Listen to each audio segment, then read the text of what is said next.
그 배우자의 그 출처를 가나안 족속의 딸 중에서 얻지 않고 그 원래 아브라함이 출발했던 처음 시작했던 그 곳으로 가서 이제 아내를 택하게 되는, 그래서 얻게 되는 아내가 이제 리브가였다라는 거.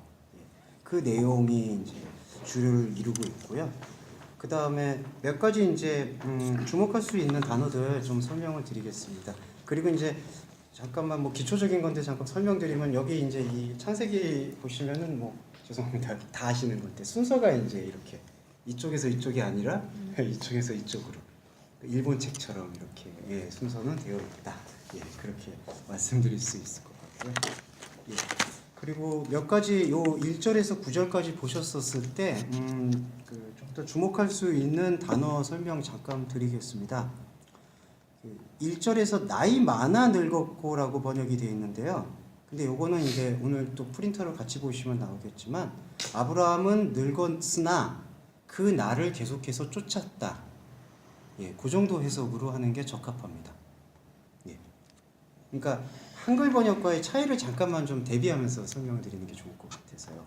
아브라함이 나이가 많았기 때문에 늙었다라는 그런 번역이라기보다는 아브라함은 늙었습니다. 그러나 아브라함은 그 날 안에서 계속해서 행했습니다. 그러면 이제 그 날이라는 거는 아브라함은 계속해서 인간의 시간을 나이가 들고 있지만 하나님이 설정하시고 허락하신 그 날 안으로 아브라함은 계속해서 행하고 있었다라는 것을 강조하는 걸 볼 수가 있죠. 그리고 여기 보시면 범사라고 되어 있는데, 요거는 조금 더 풀어서 번역을 하면 그의 모든 것 안에서 복을 주셨다. 하나님은 여호와는 아브라함의 모든 것 안에서 복을 주었다.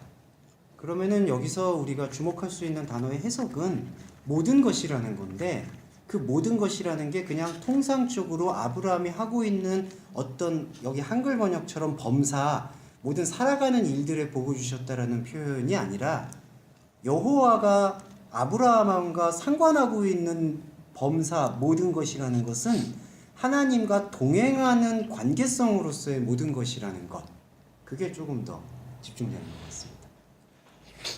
이게 저희 이제 저희 뭐 예를 들어서 죄송합니다만은 이제 자주 이제 교회에서 어떤 성도분들과 축복을 나누기 위해서 사용하는 그 언어 중에 하나인 범사에 강권하라. 그 앞에가 무슨 구절이죠? 잠깐 기억이 안 나요. 항상 기뻐하라. 항상 기뻐하라. 시중으로. 그다음에 범사에 감사하라. 그리고 또 하나 있는데 에베소서. 그리고 제가 기억하기로 또 하나가 요한일서인가요? 너의 영혼이 잘됨과 같이 범사가 강건하다. 근데 이제 거기서의 해석이 범사라는 게 이렇게 우리가 살고 있는 일들이 이렇게 잘 된다라는 그 목적의 메시지가 아니라, 너의 영혼 안에서 너의 자신이 발견될 것처럼 너의 범사가 강해질 것이다. 그럼 거기서 해석되고 있는 범사도 모든 것이란 뜻인데, 그 모든 것은 영혼이 발견되어지고 있는 모든 것. 그러니까 언어의 관계가 좀 개념이 좀 다르다라는 것을 좀 말씀드리고 싶습니다.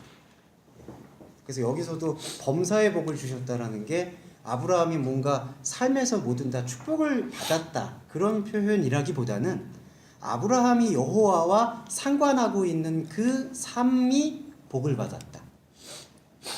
그렇게 이해하시는 게 여기 단어의 해석인 것 같아서요. 직설적으로 표현한 거 아니에요? 여호와를 믿는 믿음 안에서 여호와를 지향하는 그 자태, 그렇죠. 지향하는 모든 상태에 감사하고 그리부리다. 그러니까 여호와를 지향하고 있는 그 상태를 모든 것이라고 표현하는 걸 볼 수가 있고요. 그런 게 신약에서는 사도 바울이 만물 중에 만물이라고 표현을 해서, 만물은 우리에게 주어져 있는 보이는 만물이라면, 그 만물 속에 있는 만물이라는 것은 그 보이는 우리에게 주어져 있는 조건 속에서 하나님을 알고 하나님과 함께 사랑할 수 있는 만물, 그게 바로 만물 속의 만물, 그렇게 볼 수가 있겠습니다. 그 다음에 뭐 처음 주보 저희 나누기 전에 지금 말씀 나누고 있으니까 성도님 조금 있다가 나눠주시면. 필요하지 않을까요? 여기 조금 먼저 하고 그렇게. 여기 환도뼈라는 단어가요. 그 부드러움이라는 뜻을 갖고 있습니다. 부드러움이고 그리고 신체적 부위로 보면은 옆구리 혹은 이제 허벅지 그런 게 표현이 되는데 통상적으로 쓰이는 단어는 이 환도뼈의 히브리어는 이렇게 부드럽고 그 다음에 가장 연약한 곳 그 정도 의미가 되겠습니다. 그래서 환도뼈에다가 맹세하는 것은 인간이 갖고 있는 자신의 한계를 고백을 하고 하나님에게 완전함을 내어 맡기겠다라는 뜻의 의지로 해석하시면 좋을 것 같습니다. 예. 그리고 여기서 맹세라는 단어는요, 예수님 말씀 중에 산상수훈을 잠깐 기억을 하시면 우리 인간의 차원에서 맹세하라는 말씀을 끊으셨어요. 그러니까 너희들은 우리들에게 그렇게 말씀하셨습니다. 예수님은 맹세하지 말아라. 그러면 이 맹세라는 단어의 의미는 완전하다, 안식하다라는 뜻인데 맹세하게 한다라는 것의 주체는 우리 인간이 하나님에게 하나님 나 이렇게 하겠습니다라고 인간의 입장에서 하나님에게 서약하거나 맹세하는 게 아니라 하나님 입장에서 하나님의 뜻의 완전함을 인간에게 보여주신다 할 때 맹세라는 단어가 쓰입니다. 예. 그리고 보시면은 주목하실 수 있는 것 중에 또 하나는 3절에 보시면은 내가 너로 하늘의 하나님 땅의 하나님이신 여호와가 등장을 했는데요. 7절을 보시면은 하늘의 하나님 여호와로 바뀝니다. 바뀐다라는 표현이라기보다는 땅에서 하늘에 계셨던 하나님이 땅으로 내려오셔서 우리에게 말씀을 건네셨고 그 말씀에 대한 반응이 우리 안에서 충만해지면 7절에서 말씀하시는 것처럼 땅에 있는 하나님의 개념이 하늘에 있는 하나님의 개념으로 그걸 이제 승귀 혹은 승화라고 표현을 하는데 올라서는 것을 볼 수가 있습니다. 예. 이러한 그 문장의 그 표현들은 구약 성경의 곳곳에서 살펴보실 수가 있어서 조금 이제 말씀을 좀 드렸습니다. 네. 이 정도가 저희 오늘 첫 번째 보실 수 있는 주제의 좀 내용이고요. 하나만 더 보고 이제 그리고 예배를 시작하겠습니다. 25장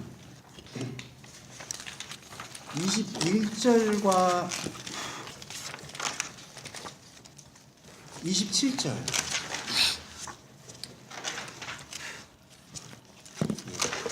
창세기 25장 21절과 27절 말씀인데 이거는 저기 송시영진님 한번 네 제일 막내시기 때문에 한번 읽어주시죠.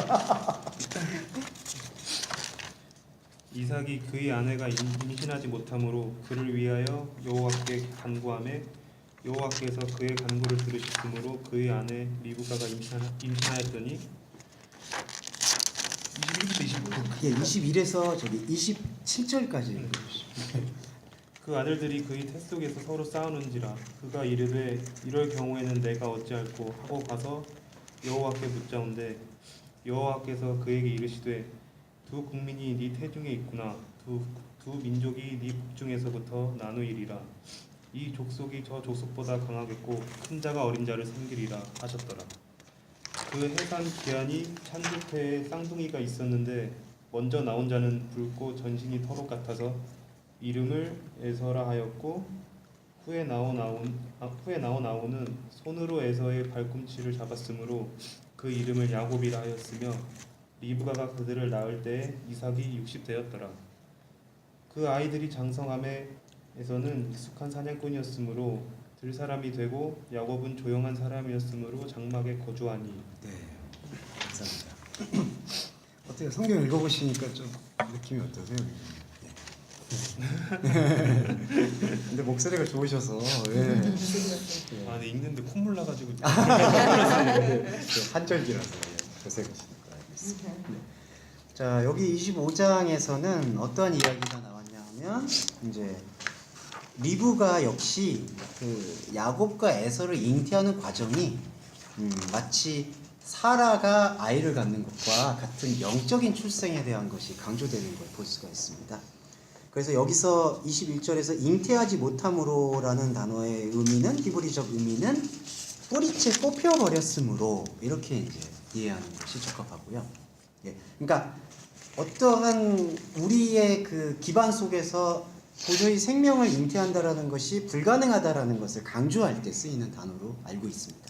잉태하지 못함으로. 불임이라고도 표현을 하죠, 이거를. 그래서 여호와께서 간구를 들으셔서 아내 리브가가 잉태했다. 그러니까 인간에게서 지금 그냥 생물학적으로 표현해도 아내는 불임인데 그 불임을 여호와께서 잉태하게 하셨다. 그것은 진짜 경수가 끊어진 사라에게 자녀가 이삭이 태어나는 것과 같은 영적 출생에 대한 암시를 갖고 있죠. 네. 예, 그 부분이고 그 다음에 여기 23절 보시면 국민이라고 되어 있는데요. 여호와께서 그에게 이르시되 두 국민, 그 다음에 두 민족. 근데 이 두 국민이라는 단어는 70인역 헬라어로도 번역할 수 있고 히브리어로 번역해 보면 이방이라는 단어입니다. 예. 이방인이라는 말씀 많이 들어보셨죠? 이방 지역, 이방. 그러니까 두 이방성, 이방인, 두 이방. 그리고 뒤에 보시면 두 민족이라는 단어인데 이 민족이라는 단어는 공동체라는 뜻이 있고요. 또 하나는 모아진 것, 집합적인 것, 군대 용어로도 자주 사용됩니다. 집합해서 모인 상태. 그러니까 두 국민은 이방이고요. 국민은 이방으로 번역이 되고 민족은 집합한 상태. 예. 그러니까 그거를 조금 염두에 두시면은 이 말씀의 의미를 조금 더 깊게 보실 수 있을 것 같아서. 예. 그 다음에 24절에 쌍둥이라는 단어가 나오고 있습니다. 근데 이 쌍둥이라는 단어는 이중으로 함께 짝을 이룬 상태. 예, 한 쌍이 된 상태. 예, 그런 상태를 얘기하고 있습니다. 예. 그리고 이제 그거를 조금 더 그 히브리적 의미로 우리가 발전적으로 보면은 그 이중적이다. 예. 영어로 죄송합니다. 표현드리면 듀얼리즘이라고 표현을 해서요. 이원론이라는 뜻인데 그 이원론에 대한 히브리적 의미는 이렇게 하늘이 있고 땅이 있고 이렇게 두 개로 이원론 쪽으로 갈리는 게 아니라 땅이 주어졌는데 땅이 변화가 돼서 하늘이 된다라는. 예. 그러니까 요거 말씀 좀 드릴게요. 그 지금 성경 말씀에서 많이 조금 그 왜곡되어 있는 것 중에 하나가 그 헬레니즘의 이원론이 많이 개입이 되어 있습니다. 우리는 땅에 있고 하늘에 있고 땅에 있는 것은 천한 것이고 하늘에 있는 것은 순결한 것이고, 그러니까 헬레니즘 철학이 사실은 카톨릭 신학을 많이 지배하고 있습니다. 그래서 정결한 것, 부정한 것, 더러운 것, 깨끗한 것. 근데 히브리 개념에서의 그 이원론은 헬레니즘이 말하고 있는 이런 영과 육의 그런 차이를 얘기하는 게 아니라 육 안으로 영이 들어와서 육에 있는 것에서 영적인 것이 피어오르게 되는 그거를 이제 이원론이라고 표현하고 있어요. 그래서 이원론이라고 들으셨을 때는 제가 말씀드린 이원론은 이제 구약의 히브리적 이원론이고 헬레니즘적 이원론은 아니다. 그렇게 이해하시면 좋을 것 같습니다. 근데 여기 이 쌍둥이라는 단어에서 좀 그러한 단초를 살펴볼 수가 있어서. 예. 궁극적으로는 이 쌍둥이 자체가 긍정적인 것만은 아니잖아요. 그렇죠. 네. 히브리어 상태에서 보면은 네. 이원론이 아니면 쌍둥이 개념으로 가야 될 것 같아요. 예, 쌍을 이루는 개념. 그러니까 실체가 그런데 이런 식으로. 예. 이게 하나가 되어야 되는데 아직은 이제 나뉘어져 있는 상태. 네. 그런 상태를 얘기하고 예, 있는. 그래서 그러니까 변화를 통해서 조화를 이루고 그걸 통해서 이제 나아가야 되는 어떤 의무가 주어져 있는 상태라고도 얘기할 수 있지 않을까. 왜 그러냐면 좀 이따 나누겠지만 이 쌍둥이가 싸우거든요, 뱃속에서. 네. 그리고 이제 또 하나 주목하실 수 있는 단어는요, 27절에서 여기 조용한 사람이라는 단어가 있습니다. 다른 성경에서는 종용한 사람이라고도 번역이 되어 있고요. 근데 이거는 도덕적인 사람이라는 뜻으로 읽으시는 게 좋습니다. 예. 도덕을 아는 사람, 정결함을 아는 사람. 근데 이거는 이제 좀 이따 저희가 보시겠지만 이 자체만으로는 긍정적인 의미가 아니에요. 크게 보시면 야곱이 이스라엘이 되는 과정이 있지 않습니까? 예. 이제 그런 것들은 이제 저희가 이제 예배를 시작하면서 같이 이렇게 나눌 것 같습니다. 네. 여기서 뭐 먼저 질문이나 뭐 혹시 근데 나누시고 지금 마지막에 말씀하신 게 네. 이게 종용한이라는 실체가 긍정적인 것만 아니다 이렇게 했었는데 네. 그럼 잘못되면 이게 부정인 상태가 이쪽도 있을 수 있잖아요. 그렇습니다. 그게 부정적인 게 아닌 상태 아닙니까? 그렇죠. 예. 그러니까 이제 종용하다라는 게 무조건 좋은 것만은 아니다. 이제 이 말씀을 드리고자 했던 거죠. 네. 네, 여기서 뭐 혹시 여기 제가 좀 설명드렸던 것 중에서 좀 더 여쭙고 싶으시거나 말씀하실 거 있으시면 말씀하고 넘어가면 좋을 것 같은데요.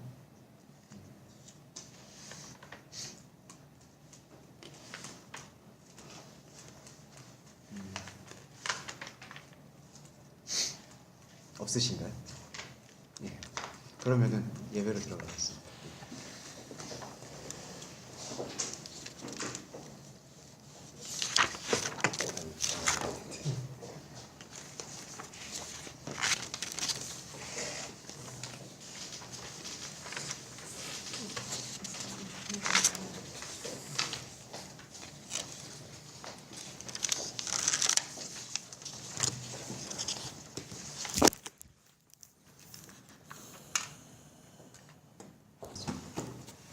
시작기도 하겠습니다.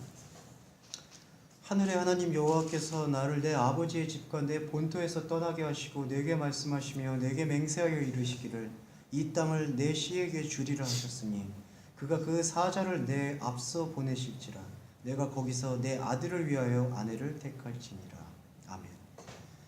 땅의 하나님 여호와께서 우리에게 당신의 말씀과 당신의 뜻을 증거하셨습니다. 그리하여 우리는 하늘의 하나님 여호와를 경험하는 생명의 경이로움을 겪게 되었습니다. 오늘 이 시간 동서말씀교회가 하나님의 말씀과 생명 가운데 새롭게 발견되어지는 그러한 예배의 시작과 끝이 될 수 있도록 허락하여 주시고 오늘 이삭을 허락하고 있는 그 말씀과 그리고 이삭 안에서 나오고 있는 새로운 쌍둥이의 개념을 깊이 이해하여 우리의 삶 속에서 일어나는 그리스도의 변형을 깊이 깨우치는 시간 될 수 있도록 허락해 주시기를 간절히 바랍니다. 예배 시작하는 시간입니다. 마치는 시간까지 주의 은혜로 인도해 주시기를 간절히 바라며 주 예수 그리스도의 이름으로 감사하며 기도드립니다. 아멘. 제목이 나온 땅에서 새로운 땅이라는 제목이었고요. 아까 그 이삭의 아내를 이제 취하는 과정에서 취한다는 표현은 죄송합니다. 그거는 사실은 뭐 이게 지금 그 결혼의 제도에 대한 배우자를 찾는 거는 그 의미는 피상적인 표면적인 거고요. 내적인 의미가 이제 그 약속의 그 혈통을 이어간다라는 개념이니까 취한다라는 표현을 사용합니다. 요즘 뭐 무슨 뭐 여성을 취한다든지 뭐 이렇게 부인을 간택한다든지 이런 것과는 전혀 무관하다라는 사실을 좀 알아주시면 좋을 것 같습니다. 네. 제가 이 말씀드린 이유는 예전에 어떤 선교단체에서도 뭐 이렇게 짝지어주면은 이렇게 선택되면 저 남편이 내 남편이다 뭐 이런 식의 뭐 그걸 신앙과 좀 이렇게 비슷하게 보셨던 경향이 있어서 그건 좀 아닌 것 같아서 말씀드렸고요. 첫 번째 이야기는 나온 땅에서 새로운 땅이고 아까 말씀드렸던 두 번째 주제는 이삭 안에서 나오게 된 리브가죠. 리브가 안에 있었던 쌍둥이에 대한 에서와 야곱에 대한 이야기를 볼까 합니다. 요 첫 번째 요 처음에 설명은 김현주 집사님 죄송한데 읽어주실 수 있어요? 네.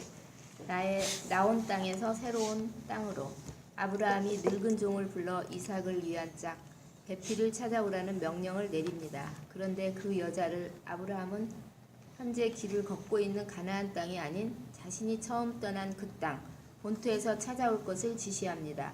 영적 의미에서 이삭을 가나안 땅 그 족속의 딸 속에서 찾지 않으려는 것은 약속의 혈통이 흐르는 지속을 뜻합니다. 하지만 여기엔 하나 더 추가되어야 할 메시지가 있습니다. 바로 약속의 혈통, 그 지속은 길 위에서 이방의 땅 위에서 이루어진다는 사실입니다. 아브라함이 늙은 종에게 말합니다. 아들 이삭을 자신이 나온 그 본토로 돌아가지 말라고 말입니다. 물론 이후 이야기에서 우리는 아브라함을 향한 하나님의 약속이 어떻게 실현되는지를 이해할 수 있습니다. 하지만 이삭의 여자, 영적 혈통의 뿌리를 자각하는 이 이야기의 핵심은 본토의 약속을 기억한다는 것, 그 기억의 자리가 이방의 땅으로 상징되는 길 위에서 이루어진다는 사실입니다. 네.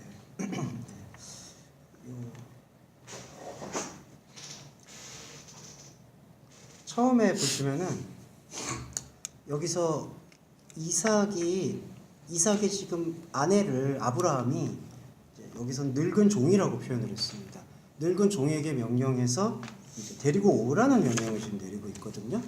근데 어디에서 지금 이 이삭의 배우자를 데리고 와라고 표현했냐 하면은 아브라함의 그 족속, 지금 가나안 땅이 아닌 아브라함이 원래 태어났던 그 약속의 본토에서 찾아올 것을 지시를 합니다.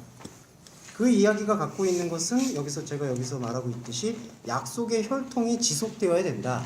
하나님의 약속이 지속되어야 된다라는 것을 얘기하고 있어요.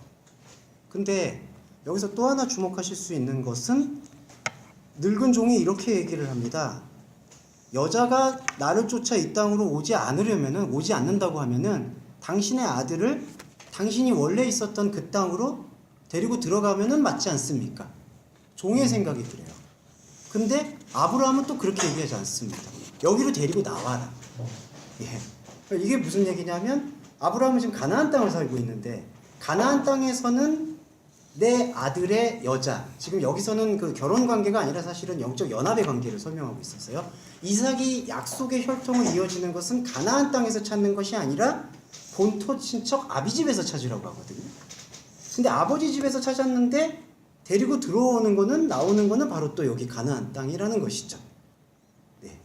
여기까지가 이 이야기의 지금 핵심으로 볼 수가 있습니다. 이 관계를 어떻게 좀 이해해 보실 수 있으세요? 한번 생각나시는 게 있으시면 집사님이 제일 생각이 많이 나실 거예요. 아니요, 죄송합니다. 못 들으셨어. 네, 집사님 설명. 집사님 뭐 요거에 대해서.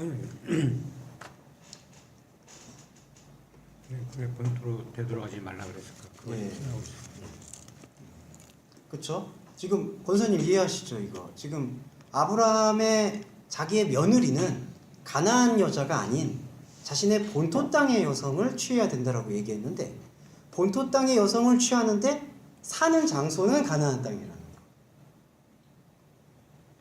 그럼 이게 영적인 뭐 문제가 있는 거예요?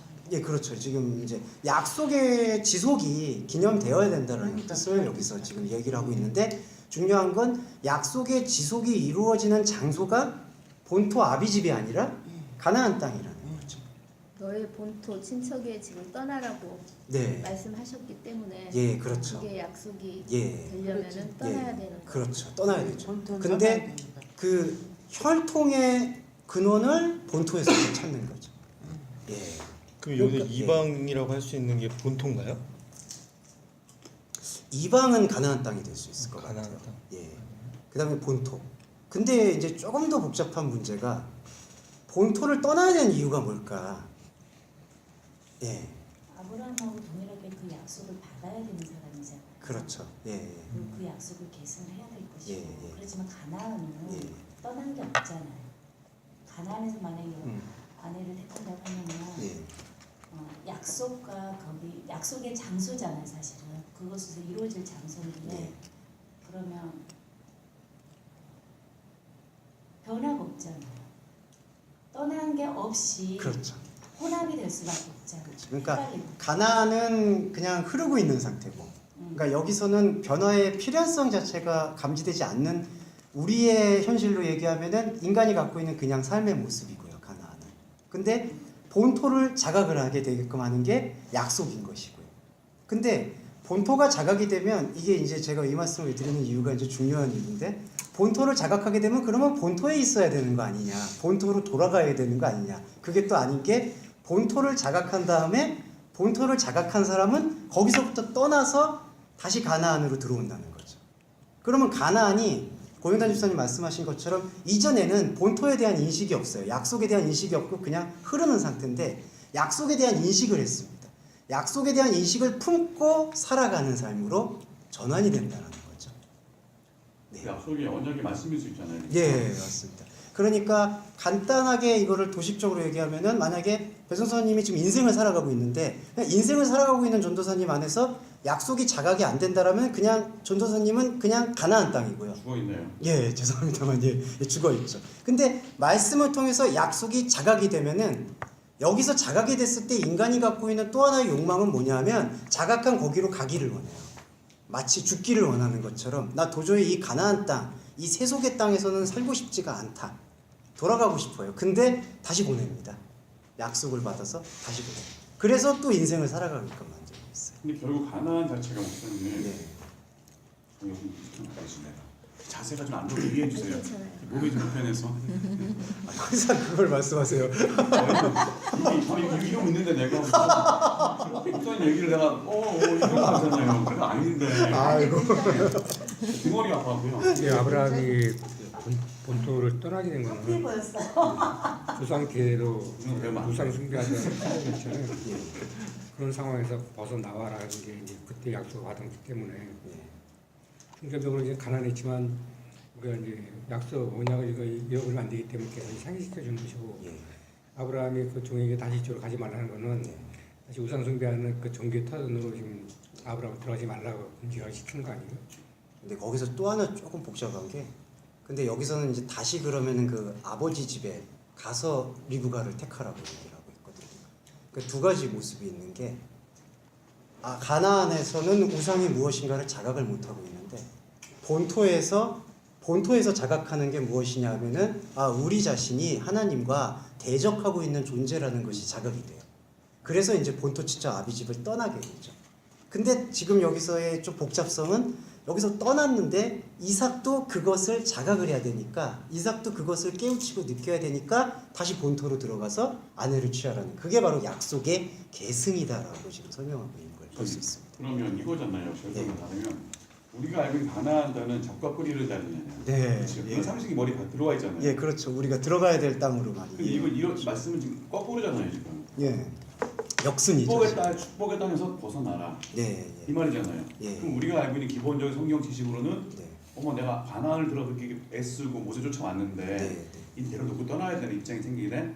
가나안이라는 축복인데 내가 인간 살면서 인간의 축복을 놓아야 된다라는 그런 생각이 들잖아요, 그렇죠? 네, 근데 그 말씀은 뭐냐면 네, 내가 이방을 떠나라는 거는 예, 내가 아까 목사님 말씀대로 내가 이걸 육적인 건 내려놓음으로 인해서 네. 떠남으로 인해서 내가 예수 그리스도 필요한 걸 자각할 수 있는 하나의 자각태가 생기는 거잖아요. 그렇죠. 그렇죠? 예, 그럼 다시 여기서 내가 말씀대로 살다 보면 네, 우리가 쉽게 말해 좀만 더 들어가다 보면 여기서 내가 네, 다른 생각이 열리는구나. 예, 다른 생각이 열리면 결국 우리 이 땅에서 존재하는 존재들 아니에요. 그렇죠. 이 땅을 지금 살고 있죠. 살고 있는 상태로 들어가야 되는 거잖아요. 그렇죠. 예, 여기서 벗어서 비행기 타고 갈 예. 수는 없는 거잖아요. 예, 그렇죠. 그걸 말씀하시는 거 지금 아닌가요? 그게 전체적 주제가 될 수가 있어요. 좀 전에 질문드렸던 거는 이게 종이 이제 찾지 못하면 어떻게 해야 됩니까? 그러니까 아들 이스라엘 데리고 본토로 다시 들어가지 말라 그러잖아요. 네, 들어가지 말라고 하는 의미가 뭐냐는 얘기죠. 본토에. 그게- 들어 해놓고는 예, 다시 또 본토로 들어가지 말라. 들어가지 말라는 거. 예, 그게 이제 저희가 나눌 수 있는 내용 중에 하나인 것이죠. 예, 그게 아까 말씀드렸던 본토에서 취했는데 본토에서 취해서 살아가고 있는 삶의 장소가 지금 가나안이라는 거예요. 예, 그러니까 뿌리에서 나와서 살아가고 있는 장소인데, 근데 그 뿌리로 돌아가지 말라는 것은 그 뿌리가 갖고 있는, 이게 좀 죄송해요, 좀 어려운 얘기인데 이해해 주시고요. 뿌리로 돌아가라는 게 우상숭배라는 거예요. 그러니까 아까 예, 말씀드린 게 예. 우상숭배를 터전에서 약속을 예, 해가지고 예. 가나로 왔는데 네. 이 여기에서 약속에 그걸 생각을 해가지고 다시 이제 아내를 취하고 약속을 상기하는 거죠. 보냈는데 예, 못 찾았대가지고 예, 오셨으면 다시 우리 들어가지 말라고 했을 때는 예, 아브라함 입장, 아버지 입장에서는 다시 우상 숭배를 그 터전으로 뒤지고 들어가지 마라. 예, 그게 나오지 않는다고 하면 없다고 예, 하면 그렇죠. 그런 개념이 아닌가. 예, 그 정도 자각으로 이해하시면 좋을 것 같아요. 이게 조금 어렵습니다. 한번 지금 이해하시고 계신 것도 좀 얘기를 해주시면 좋을 것 같은데요. 한번 예, 지금 아까 팀장님도 표현을 해주셨고 집사님이 예, 예, 예. 노아의 방주 그 앞에 말씀하셨던 걸 생각했을 때 방주에서 나오라는 거랑 같은 의미인가요? 예, 예, 예, 예, 연동될 수 있어요. 왜냐하면은 다시 삶을 사니까. 예. 우리 성기도 한번 얘기해 보지. 헷갈리죠. 빨리 물어봐야 돼. 선생님 조금 이렇게 복잡하시겠지만 좀 계속 들으시면서 이게 지금 중심 주제는 하나님과 우리의 관계의 회복이거든요. 네. 예, 그 관계를 회복해가는 과정이 이걸 이제 구약이라고 표현하는데 구약의 이 역사 이야기를 통해서 지금 우리한테 복음으로 제시되고 있다. 그렇게 보시면 좋을 것 같아요. 네, 말씀하신 것도 계속 듣고 있는데 네. 이게 제일 난이도가 이제 사실은 제일 난이도가 다른 교회에서도 마찬가지인데 이 난이도가 제일 어려운 곳이에요. 계속 들어보면 그렇지 않아. 근데 계속 들으시면 정말 이거는 간단한 하나의 얘기를 하고 있다라는 걸 좀 확인해 보실 수 있을 겁니다. 아니, 자기의 완전한 쓴뿌리 네, 자아를 완전히 내려놓고 네, 완전히 그곳에서 내려서 벗어나면서 이제 해방되는 거지. 그렇게 해서 다시 이제 본토로 돌아가라고 그랬을 때 네. 그렇게 생각하면 안 되나? 안 되나? 아니 근데 여기는 그 개념보다는요. 본토에 있고 싶어하는 거는 인간이 갖고 있는 종교적인 욕망이거든요. 그러니까 쉽게 말하면 난 여기서 하나님을 발견했어. 난 여기서 이 세상을 다 버리고 하나님에게 가고 싶어. 근데 이 욕망이 될 수가 있다는 거예요. 그래서 그 하나님을 알게 돼서 하나님을 통해서 제일 먼저 자각하게 되는 게 나와 하나님과 다르다라는 자각이 일어납니다. 내가 하나님과 같지가 않구나. 하나님은 하늘에 계시고 나는 땅에 있구나. 아니 그러면서 네, 그러면서 자기 자신이 그동안에 그런 네, 여러 가지 대적하고 있었던 네, 네. 어둠의 악한 것들 그런 영이라고 그럴까 하여튼 그런 하나님을 바라보면서 자신이 지금 말씀하신 것처럼 이 진짜 뭐 이건 아니구나 뭐 이런 자각을 하고 있었을 때에 그러니까 자기 자아의 하여튼 그런 표현할 수가 없지만 그걸 쓴뿌리라고 하던데. 그 쓴뿌리는 거기에 적용되는 건 좀 적합치는 않은 것 그래요? 같아요. 예. 그런 게 다. 예. 근데 이제 가나안을 살아가잖아요. 이제 만약에 이삭이 리브가를 데리고 거기 땅으로 간 게 아니라 하란 땅으로 간 게 아니라 가나안 땅으로 다시 오잖아요. 그럼 가나안 땅이라는 것은 지금 이방을 상징을 하거든요. 이방이라는 게 이제 하나님과 대적되어 있는 상황 자체니까. 근데 약속을 기억하면서 이방을 살아가는 게 이제 자기 안에서 하나님과 대적되어지고 하나님과 함께하지 못하고 있는 나를 계속해서 발견해 나가는 거죠. 예, 그런 맥락으로 보시면 중요한 거네요. 예, 중요한 거죠. 근데 여기서 아브라함은 얘기하잖아요. 돌아가지 말라고. 이게 인간이 생각하는 상식과 좀 어긋나요. 그럼 만약에 약속의 땅을 하나님께서 보여주셨다라면은 약속의 땅으로 가는 게 나은 거 아니냐. 근데 왜 다시 가나안 땅으로 와서 살아라라고 얘기를 하시는 거냐? 근데 약속의 땅이라는 게 정말 냉정하게 말씀드리면 거기는 우상밖에 없어요. 이게 이상합니다. 본토 친척 아비집이라는 게 하란에서부터 시작을 하는데 아버지. 그 아버지 하란, 아브라함의 아버지가 우상 숭배의 뿌리예요. 거기서 출발한 게 아브라함의 약속이 실현되는 거죠. 근데 여기서 약속 다시 본토로 돌아가라는 얘기는 뭐냐면 우리 안에 있는 우상 숭배성을 그리스도는 이제 전체적 관점이니까 하나님과의 말씀을 통해서 우리 안에 있는 우상의 숭배성을 발견하라는 뜻이 여기 안에는 담겨 있다라는 것이죠. 그게 비슷한 게 아니에요? 자아를 어떤? 벗어나라는 거하고. 그 자아를 벗어난다라는 건 그것은 죄송한데 그건 실천적인 측면이고요. 여기는 이 부분에 대한 자각을 이루어내는 것, 약속을 발견하는 데 지금 핵심이 좀 주어져 있습니다. 거기 본토로 가지 말라는 거는 본토는 우상 숭배라는 종교성에 매여 있는 그런 터전이잖아요. 네. 다시 그런 종교성에 매지 말게끔 자유하게 좀 끌어낸 건데 네. 다시 그 울타리 속으로 들어가겠다는 얘기죠. 네. 그러니까 들어가지 말라는 네. 그런 메시지로 지금 읽고 있는데. 그러면 집사님, 그러면 그 울타리 안으로 가서 아내를 취하라는 거를 어떻게 아니, 해석하셨어요? 그런 울타리가 아니죠. 그 약속이 있는 상징성이 있는 거죠. 상징성이 있는 그 하나님 약속을 기대가지고 네. 그것을 가서 이제 이삭을 제대로 이제 배필할 수 있는, 그렇죠. 배필할 수 있는 그런 처자를 이제 구해라 이제 그런 네. 건데 네. 이게 없다 하더라도 예, 다시금 그 이제 실제적인 그 우상 숭배 터전이죠. 예, 그쪽으로 들어가지 말라 이제 그런 얘기하는 것이 아브라함이 지금 예. 종일 때 하고 있는 거니까. 그래서 그 약속의 상징성에는 우상 숭배에 발견하고 지금 같이 있는 거예요. 근데 그런 장소에서 하나님은 부르셨거든요. 그렇죠, 그렇죠. 그러니까 하나님 부르신 거는 상관이 없는 거예요. 어디 지역이 어떻게 가네. 그러니까 네. 그게 제 말씀의 요지는 우상 숭배의 상징성이 발견되는 게 곧 하나님이 말씀하시는 자리. 네. 예, 그러니까 이삭이 리브가를 택하는 장소가 바로 그 우상 숭배의 상징성과 약속의 상징성이 동일하게 있는 곳. 예, 그 말씀의 요지와 같은 것 같아요. 예, 어때요, 팀장님? 그러면 좀 저는 그냥 너무 쉽게 얘기했는데 이게 주님의 은혜. 할렐루야. 진짜 은혜가 크십니다. 그게 아니라 저는 그 가장 목사님께서 말씀하신 포인트가 떠나서 발견되어지면 그렇죠? 가서 딴 데로 가야 될 건데 다시 원상복귀하라는 얘기잖아요. 하나님 말씀하신 그렇죠. 게. 예. 그러면 지금 우리가 살고 있는 건 똑같단 말이에요. 우리가 밖에서 말씀을 잘못 듣고 있다가 우리 하나님 와서 이 말씀 들어보니까 내 자신이 예배를 통해서 여러 가지 삶을 통해서 내 자신이 보이네. 이 상태잖아요. 사실 우리 이 땅에서 벗어날 수 없는 사람들이잖아요. 또 나가면 사회와 부딪히고 살아가야 되거든요. 근데 그 사회 속에서 예를 들어서 내가 선교를 예전에는 진짜 원수같이 믿던 멘트로 패려야 되는 성격이라면 예를 들어서 지금은 내 말씀을 들어보니까 내가 스스로 아까 무슨 말씀에 실천해서 옮기는 게 아니라 내가 들어서 내가 성규가 이뻐 보여 성중이다. 빨리 말해줬어요. 내가 성주가 이뻐 보여 이게 아니라 어느 순간 얘를 보니까 말씀이 딱 겹쳐지면서 내가 이러면 되겠나 이런 거 자각하게 되잖아요. 근데 이건 내가 스스로 할 수 있는 상황이 아니거든요. 근데 아니 저도 그런 생각을 그쵸. 했어요. 맞아요. 말씀이 심어지면서 다시 내 자신이 이제 좀 이게 자기 잘못과 모든 그런 게 이제 그런 게 발견되는 거지. 그래서 저도 그래요. 지금 잘 모르지만 말씀을 자꾸 들어오면서 뭔가 모르게 내가 변화되는 걸 느끼거든요. 예, 그 주목사님 말씀 뭐 이렇게 따라오면서 이렇게 듣고 뭐 하나도 얻은 거 없다 그런 거 같아도 그게 아니고 내가 뭔지 모르게 변화가 되는 걸 어느 날 보면은 알아. 그게 알아져. 제 어머니십니다.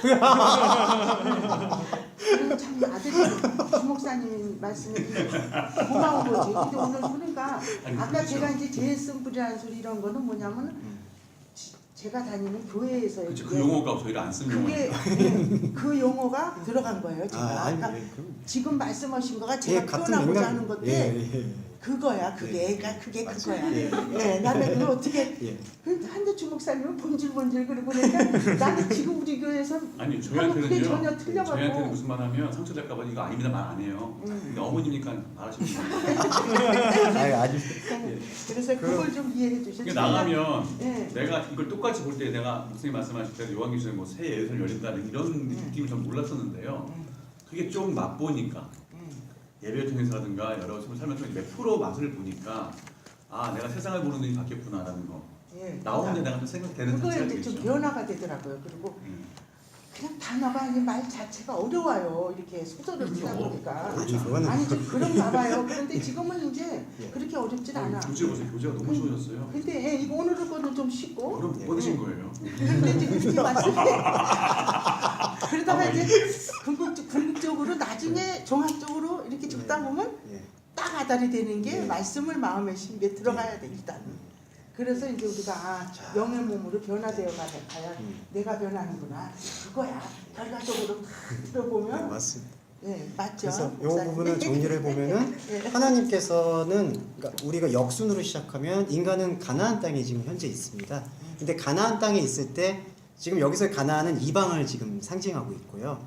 가나안 땅에 있을 때는 이 가나안 자체가 이방인지 하나님과 떨어져 있는지 그것이 자각할 수가 없어요. 그래서 약속을 상기해 주시는 땅이 있습니다. 근데 그 약속을 상기해 주는 땅이 어떤 무슨 물리적으로나 무슨 혈통적으로 여기가 약속의 땅이 있어 저기가 약속의 땅이야 그렇게 말하는 게 아니라 저렇게 약속의 땅을 상기해 주시는 것은 오직 하나님의 말씀이시거든요. 말씀이 우리한테 들려주신 바는 우리가 살아가고 있는 여기가 가나안이다. 그리고 우리의 존재는 계명에서 10계명에서도 이렇게 얘기된 것처럼 하나님을 섬기고자 마음의 종교성은 있으나 하나님을 섬길 수 있는 마음이 부정되고 있는 그 원죄의 속성을 갖고 있다. 그것을 약속의 땅이라고 말씀하시는 하나님의 말씀에서는 들려주신다는 것이죠. 그러면 또 중요한 건 그러면 그냥 내가 하나님을 아무리 알아도 뭐 깨우칠 수 없고 깨달을 수 없는 그런 무력한 존재입니까? 라는 것에 머무르는 게 아니라 그렇게 약속의 땅에서 말씀을 해주고 계시는 그 말씀을 듣는 나는 여기서의 가나안 땅의 이방의 속성을 이해하게 되고 깨우치게 되므로 그 약속을 통해서 더 이상 이방의 백성과 똑같이 살아가는 게 아니라 하나님과 연합된 백성으로 살아가게 되고 그것이 곧 이제 약속의 자녀로서 성취되어지는 것이다. 그래서 이렇게 아브라함이 본토에 가서 리브가를 취하되 본토로 돌아가지 말고 가나안 땅으로 돌아오라. 그러면 여기서 조금 더 복잡하지만 정리할 수 있는 건 그럼 본토로 돌아가지 말라는 얘기의 의미는 무엇이냐? 그것은 본토에 대한 열망을 갖고 있는 게 우리가 발견하는 우상 숭배의 절정이라는 것이죠. 예. 근데 인간이 갖고 있는 모습이요. 이 삶을 지금 가나안을 살고 있는데 제일 중요한 이 가나안, 하나님의 약속을 모르고 있는 가나안 땅을 살고 있는 사람의 가장 큰 특징은 목표가 설정이 되어 있습니다.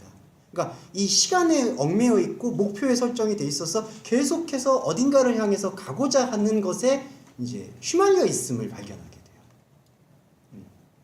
그래서 또 본토로 돌아가겠다는 열망이 사실은 하나님의 약속은 가나안을 이해하고 가나안을 인식하면서 그 안에서 새 예루살렘을 발견하라는 것인데 그게 아니라 새 예루살렘이라는 곳이 또 어딘가에 있구나. 또 어딘가에 있을 것이구나. 거기로 가기 위해서 우리가 노력해야 되는구나. 거기에서 노력이라는 테마에서 발견되어지는 게 무엇을 행하고 행하지 말라고 하는 그러한 하나님의 말씀을 이 율법적인 해석으로 받아들이게 된다는 거죠. 그러니까 복음의 해석은 우리는 자발적으로 행할 수 있게 돼요. 그러니까 해라 하지 말라의 논법이 아니라. 근데 이것이 사실은 쉬운 문제는 아닙니다. 왜냐하면 사람에게는 목표가 보여지고 설정이 되어지면 거기로 가서 자기 안에 성취감과 만족감을 찾는 게 인간 안에 있는 본토를 향하고자 하는 욕망이에요.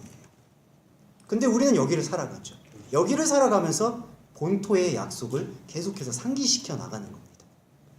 그게 오늘 이삭의 짝을 만나게 되는 하나님의 약속을 볼 수 있죠. 한 단계 더 들어가면 네. 이거 앉으면 안 되죠.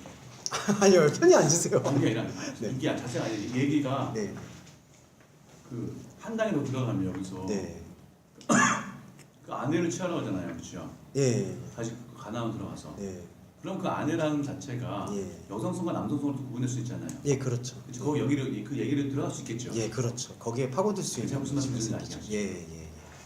거기까지 조합해서 보시면 그럼 지난주에 우리가 화요일날 뭐 요한계시록 할 때 예, 무슨 기억나세요? 이렇게 다다다다다 내가 있는데 네. 여기가 가진 모습이 이런 모습이 있고 예, 그렇죠. 이 모습이 돌아갈 수 있는 모습 하나님께 기억해 주신 모습도 예, 여기랑 내랑 스토리가 예.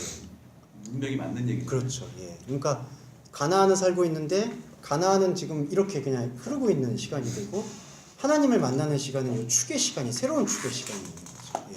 그럼 이 새로운 축의 시간을 계속해서 상기시키면서 앞으로 살아가게 될 수많은 다른 나들을 사랑하게 되는 거죠.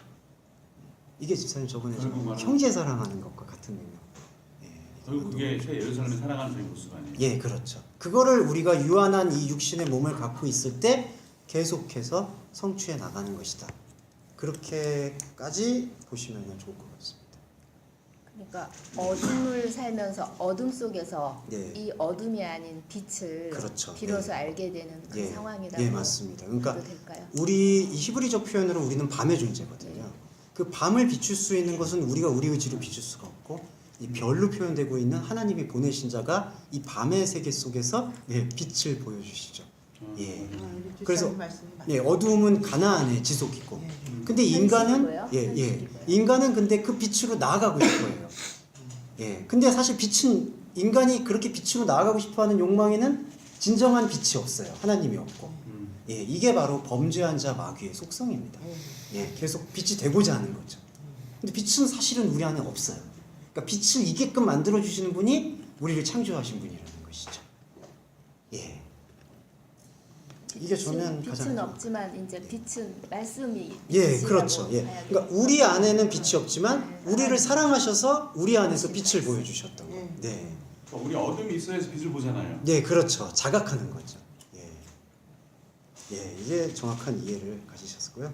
그거를 가지고 저희가 이 본문을 좀 살펴보겠습니다. 우리가 음부의 자녀에서 네. 음부의 그러니까 마귀의 종에서 네, 네. 의의 종으로 그 입장 말씀에 예, 예, 그렇게 가는 순서가 지금 여기 주사님 말씀대로 우리가 빛을 예, 변해되어 가는 거죠. 어둠 예, 속에서 이제 예. 빛으로 나오는 거예요. 우리가 빛으로. 아, 근데 권사님 죄송해요. 제가 뭐 딴지를 걸려는 건 아니고요. 아니 어둠 속에서 빛을 발견하는 아니 거예요. 발견하는 거. 예, 말을 그러니까 내가 어둠에서 이렇게 빛으로 나아간다라는 개념이 아니라 말씀을 어둠 안에서 심으면서 예, 이제 빛을 계속해서 하나님이 우리한테 예. 말씀을 심어주면서 우리가 예. 빛으로 발견되어 나가는 예. 거. 알았습니다. 그냥 되게 많은 얘기인가요? 그냥 야, 저희한테 이런 말 안 해요. 그러니까요. 그냥 다 만들 것만 가장- 이거 갖다 막 가장 사랑하는 애제자세요. 이런 생각이 갔었어요. 근데 뭐 생각이 나가지고 개떡같이 말하면 찰떡같이 알아듣지. 와. 아니 나는 그 표현을 그렇게 했을 뿐이지. 며느리 이름을 시원이 손녀딸 이름을 부르고 손녀딸한테 며느리 이름이 나가고 그런다니까. 옛날도 그랬는데. 아니 나 큰일 나서 치면은 아니다. 아이고. 아니에요. 아유 고맙습니다. 응. 그러니까 지금 말씀은 나는 그 뜻으로 해도 예, 예. 그 발음이 단어가 안 튀어나가. 아유, 이게 어려운 게 아니라 예. 그 말씀해 주신 거예요. 제가 거기다 좀 덧붙였을 뿐입니다. 아니 좀 예민하셔서 그래. 오해하지 마시고. 어떤 예민하세요? 이제 정확히 짚어드리고자 하는 예, 그 마음이지. 이게 그냥 어둠에서 빛으로 나아가 버리는 그러니까. 겁니다. 예. 이게 왜 그러냐면 그냥 어둠에서 빛으로 나갔다면 그냥 빛의 자녀들답게 행동해야 된다. 근데 그거는 또 하나의 사람의 율법이 될 수가 있거든요. 근데 그거를 우리 증명하는 과정이 있는 거죠. 예, 그렇죠. 자각하고 알아가고. 그러니까 말씀을 통해서 나가라는 예. 소리잖아요. 그 단어가 이제 좀 틀린 거지. 예, 거기까지 보겠습니다. 그 다음에 요거는 좀 제가 프린터를 한 걸로 같이 좀 읽어볼게요. 요거는 오늘 성주님 좀 읽어주시겠어요? 네. 예, 1절. 그리고 아브라함이 늙었습니다. 아브라함이 그날 안에서 계속 걸어갔습니다. 그러자 여호와가 아브라함의 전체 안에서 복을 주었습니다. 네.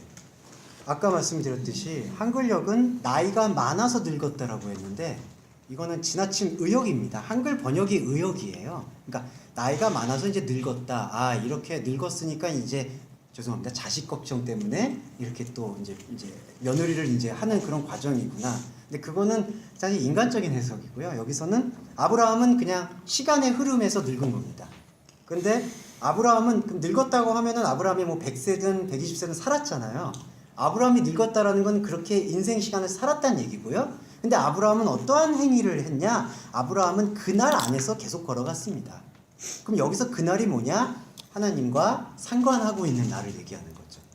예, 우리의 모습도 바로 이래야 된다고 생각합니다. 우리 나이듦에 대해서는 피할 수가 없겠죠. 예, 참 멋있는 일 했네요. 예. 근데 계속 그날 안에서 걸어갔죠. 예. 이런 거 보시면은 그 에녹도 비슷한 사례를 볼 수 있습니다. 동행을 하셨죠. 계속 동행을 하고 있다. 예. 이성분이 와이프로 그냥 네. 알겠습니다. 와이프 같아요. 누나랑 그러니까 이게 이제 이렇게 인과에 있습니다. 늙었지만 그날 안에서 계속 걸어가니까 여호와가 아브라함의 전체 안에서 복을 주었다. 그럼 여기서의 전체 모든 것은 그날 안에서 계속 걸어가고 있는 아브라함의 상태. 그거 자체가 사실 복이라는 거죠. 네. 그리고 또 혹자 어떤 분이 제가 이거 얘기 나눌 때 어떤 분이 그 질문하신 게 있어요. 그것도 뭐 간과할 수는 없겠는데 그럼 우리는 삶에서 복을 안 받는 겁니까? 그러니까 살면서 그러면은 뭐 복을 그러면은 안 받는 겁니까? 근데 그걸 안 받냐라는 질문이 아니라 반대로 예, 그렇죠. 이제 그렇게 너무 힘들게 살면 안 되지 않습니까? 저는 그거는 아니라고 봐요. 그 하나님께서 또 삶의 부분에 대해서 상관하시는 거고. 근데 성경에서 집중할 수 있는 복이라는 게 그날 안에서 걸어가고 있는 그 상황을 이야기하고 있다라는 것이지. 그거를 얘기했다고 해서 뭐 삶에서 복 받냐 안 받냐 안 받는 겁니다. 받는 겁니다. 그렇게 구분 짓는 것 자체가 이제 아니라는 것이죠. 그렇게 공부하기 질문하시면 자체가 다른 데 있다 보니까 그런 궁금증이 예, 저는 그 성경의 관심사가 좀 다른 것 같다는 생각이 들어요. 그러니까 이렇게 성경은 복이라고 얘기했으니까 그럼 세상에서 말하는 복은 아닙니까? 근데 이렇게 구별해서 이해하자는 측면이 아니라는 것이죠.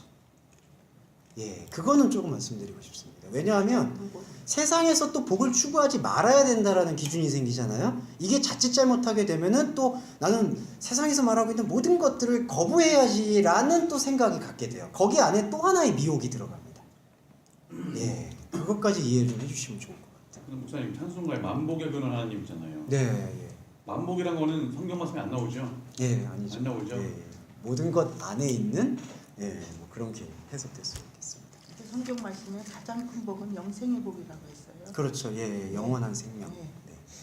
자, 그리고 2절 읽겠습니다. 2절 형제님 계속 좀 읽어주시죠. 그리고 아브라함이 자신의 집, 그 모든 것 안에 있는 것을 통치하는 늙은 봉사자에게 말합니다. 나는 원한다. 네 손을 내 부드러움 속에 넣으라. 예, 저는 이 야레크라는 환도표를 부드러움으로 번역을 했고요. 이거는 육신의 연약함을 또 뜻하기도 하고 인간의 가장 취약한 부분을 뜻하기도 합니다. 이제 거기 안에서 시작을 하고요. 그 다음에 늙은 종이라고 번역되어 있는데 이게 이제 늙은 봉사자라고도 번역할 수 있고요. 이 봉사자의 의미는요, 캐릭터를 구별해서 보시기보다는 아브라함 안에서 지금 표출되고 있는 하나의 움직임이라고 보시는 게 적합합니다. 늙은 종이라는 대상이 실제로도 있었겠지만, 예, 아브라함의 뜻을 지금 전달하고 있고 그 뜻을 지금 교감하고 있는 상태라는 것이죠. 늙은 종이라는 게. 그 상태가 집사 상태 아닙니까? 집사죠. 예. 목사님 말씀하시는 게 네. 지금 집사라는 사람이 진짜 있는 거잖아요. 예, 그건 실제로 있어요. 그렇죠. 하지만 예. 우리가 지금 이 세계에서 글로 봤을 적에는 네. 그 집사라는 사람이 네. 내 안에 아브라함이 안에 있는 예. 하나의 어떤 상태. 그렇죠. 그러니까 아까 그날 안에서 계속 걸어가고 있으면서 이 늙음을 견디고 있는 상태. 그게 이렇게 표출이 되는 거죠. 예. 그럼 늙음이랑 늙는 표현이겠네요. 그렇죠, 사실은. 예, 그러니까 그날 안에서 걸어가고 있는 그리스도인한테는 늙음이 오히려 더 긍정적으로 작용을 하는 거죠. 이 시간이라는 것 자체가. 아니 그 예. 늙었다는 표현이 네. 저거 전에 살펴면 하나님의 경륜이 계속 쌓여가는. 예, 그렇죠. 예. 그렇기 때문에 긍정적인 것이. 예. 그래서 장로식군의 백발의 노인 이런 게 다 그런 개념인 것이 이런 연수하고 상관이 없는. 예, 그렇죠. 근데 이제 그날 안에서 걸어가지 않는데 계속 늙으면은 좀 그거는 뭐 세상적인. 예. 뭐 그렇게 보겠습니다. 예. 그 다음에 3절 보겠습니다. 3절. 나는 너에게 하늘의 하나님 그리고 땅의 하나님 여호와 안에서 완전함을 이야기하고자 한다. 너는 내 아들을 위한 여성을 나의 집이 지어지고 있는 가장 가까운 곳 안에 있는 그 가나안의 딸로부터 취하지 말아라. 예, 여기 의미가 조금 중요한 게 하나 있습니다. 한글 번역은 너는 나의 거하는 이 지방 가나안 족속이라고만 표현이 됐는데요. 이 지방이라는 뜻, 족속이라는 뜻을 여기서는 다시 이렇게 해석이 됩니다. 너는 내 아들을 위한 여성을 나의 집이 지어지고 있는 가장 가까운 곳 안에 있는 가나안의 딸로부터 취하지 말아라. 그러니까 아브라함이 지금 집을 짓고 있는 것이고요. 가장 가까운 곳이 있어요. 그게 이제 아브라함의 그냥 현실의 삶을 말하고 있습니다. 근데 거기서 하나님의 하나의 영적인 완전성을 취할 수 있는 여성을 취하지 말라는 것이죠. 예, 이건 아까 얘기했던 부분과 좀 같이 교감할 수 있다고 생각합니다. 예. 그리고 제가 이거를 여기서 가장 가까운 곳이라고 번역을 드렸던 이 베키르보를 지금 표현하고 있는 이유는 만약에 한글 번역 그대로 그 고향, 죄송합니다. 3절에서 이 지방, 지역. 근데 지역이라는 단어는 레부신과 히브리어가 따로 있습니다. 그러니까 여기 지방을 진짜 표현할 때. 근데 여기서는 지금 히브리어가 베키르보, 키르보라는 단어 자체는 뭐냐면은 가장 가까이 있다라는 뜻입니다. 그러니까 이 지역이라는 뜻을 얘기한다기보다는 보편적으로 아브라함이 자신이 가장 가깝게 익숙하게 상관하고 있는 곳. 그러니까 이곳에서 딸을 취하지 말라는 얘기를 하고 있다는 것이죠. 예. 그리고 여기 보시면요, 아까 말씀드렸듯이 하늘의 하나님 그리고 땅의 하나님을 표현합니다. 이게 순서예요. 하늘의 하나님. 이 하늘의 하나님은 사실 우리가 얘기를 할 수도 없고 범접할 수도 없는 저 너머에 계신 하나님이시고요. 그 하늘의 하나님이 땅으로 내려옵니다. 그러니까 그러한 역할을 지금 감당하고 있는 새로운 그 신명. 베티즌이 그 신명 그때 뭐에 안 하셨죠? 예. 그러니까 신명, 신의 이름.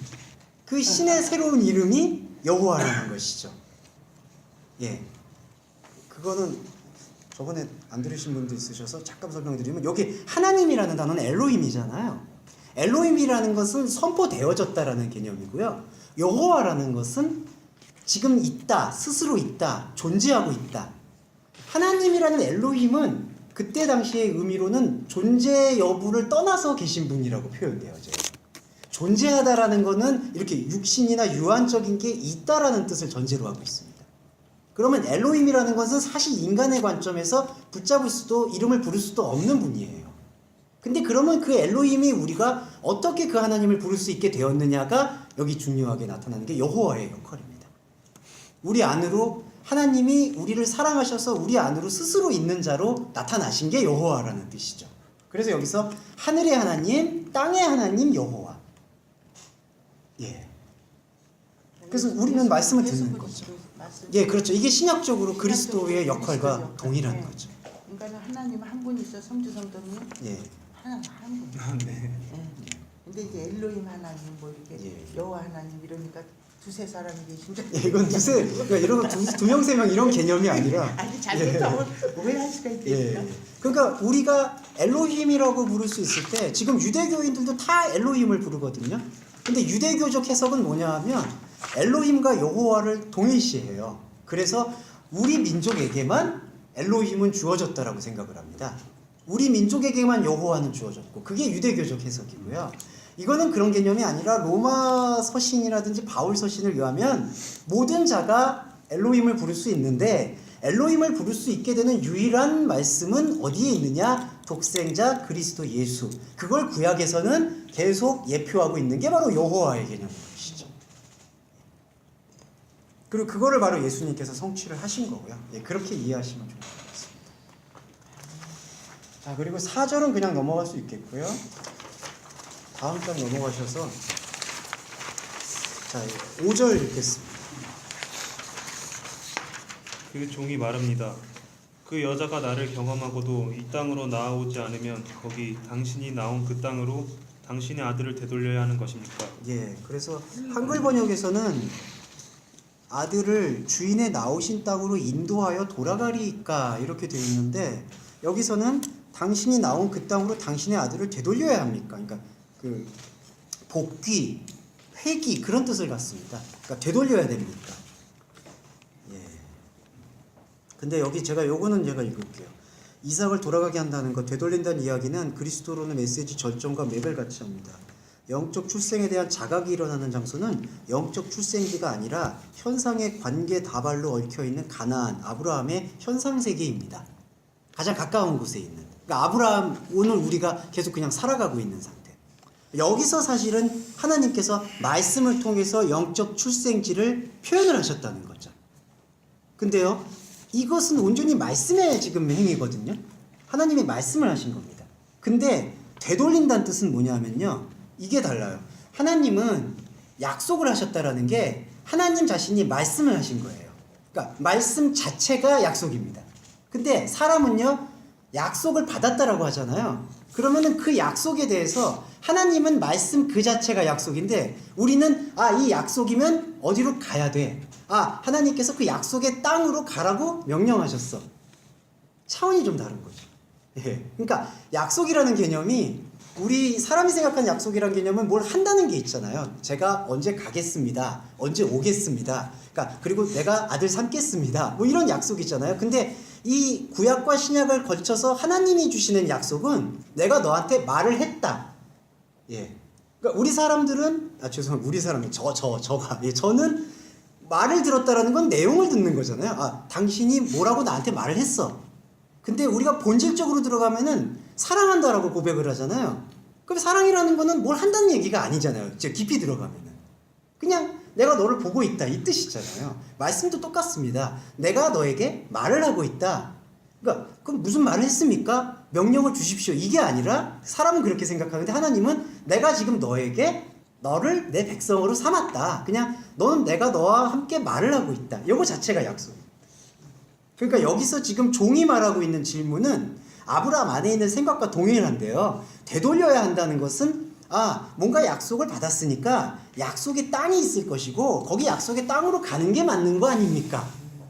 근데 이게 아니라 우리 안에서 약속은 가나안에 살고 있는 우리 지금 이 상황 속에서 발견되어진 것이고 발견되어진 것 자체가 복음이라는 것이죠. 하나님이 나를 알아봐주고 내가 하나님을 보게 되는 거. 예. 여기서 그리스도론의 뿌리가 여기에 있다고 확신합니다. 그러니까 우리의 약속은 네. 행위가 이렇게 행위와 목적. 있지만 하나님이 말씀하신 약속은 존재의 의미. 예, 존재의 의미. 그러니까 내가 너한테 지금 말을 하고 있다. 예, 그러니까 그걸 듣는 거죠. 그래서 들음은 순종이고 순종이란 뜻이고 믿음은 들음에서 난다는 게 모든 것이 이러 안에서 이제 조합이 되는 걸 볼 수 있습니다.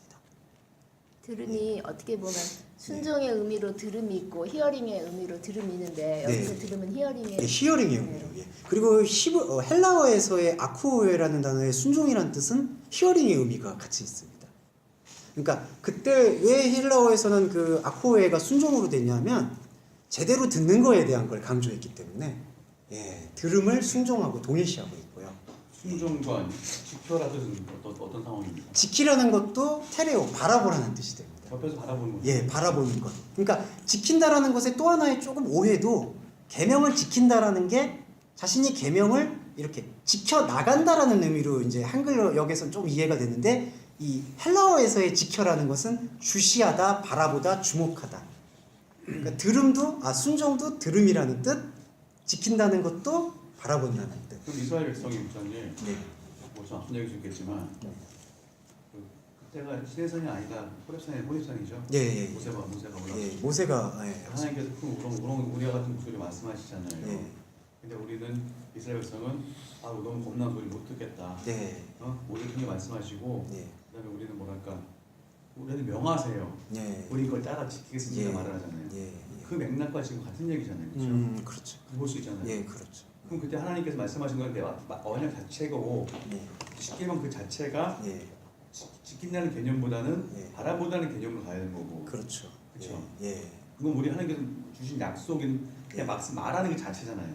그렇죠. 말씀하시는 것. 그렇죠. 그럼 이스라엘 백성들은 뭔가 그 안에서 또 존재론적인 다른 해석이 있겠네요. 그렇죠. 존재하는데 아쉽게도 이제 유대교의 랍비적 해석들 안에서는 그것이 어떤 명령을 지키는 행위들로 이제 계속 전환되는 그걸 이제 히브리적 해석 미드라시라고 하고요.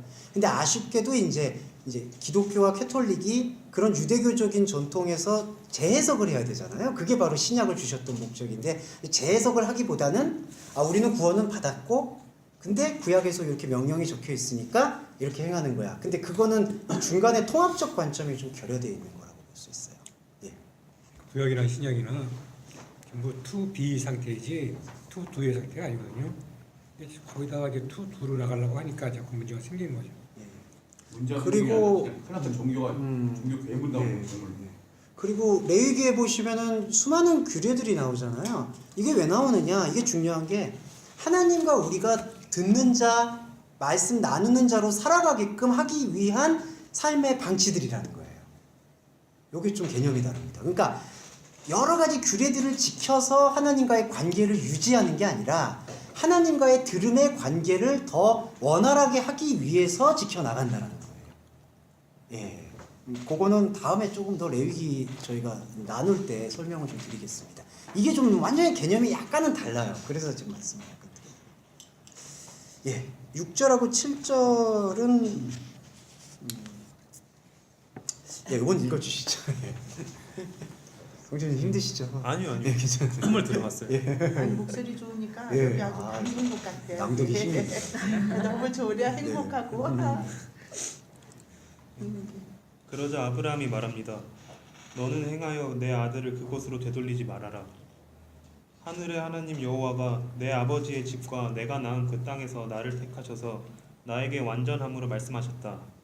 나는 너의 씨에게 이 땅을 주고 있다고 말이다. 그가 너의 얼굴을 대신하여 말씀 전달자를 보내고 있다. 거기서 너는 내 아들을 위한 여성을 취하라. 여기서 보시죠. 주목하실 수 있는 게 아까는 하늘의 하나님, 땅의 하나님 여호와였잖아요. 땅의 하나님 여호와께서 아브라함과 이 늙은 종에게 들어오셔서 말씀을 풀어내셨죠. 그리고 말씀을 풀어내는 것에 대한 교감과 공감에 대한 입장이 7절에서는 하늘의 하나님 여호와로 대표가 됩니다. 그러니까 땅의 하나님으로 땅으로 내려오셨던 하나님이 우리가 말씀과의 교감을 통해서 하늘로 올라서는 것을 볼 수가 있죠.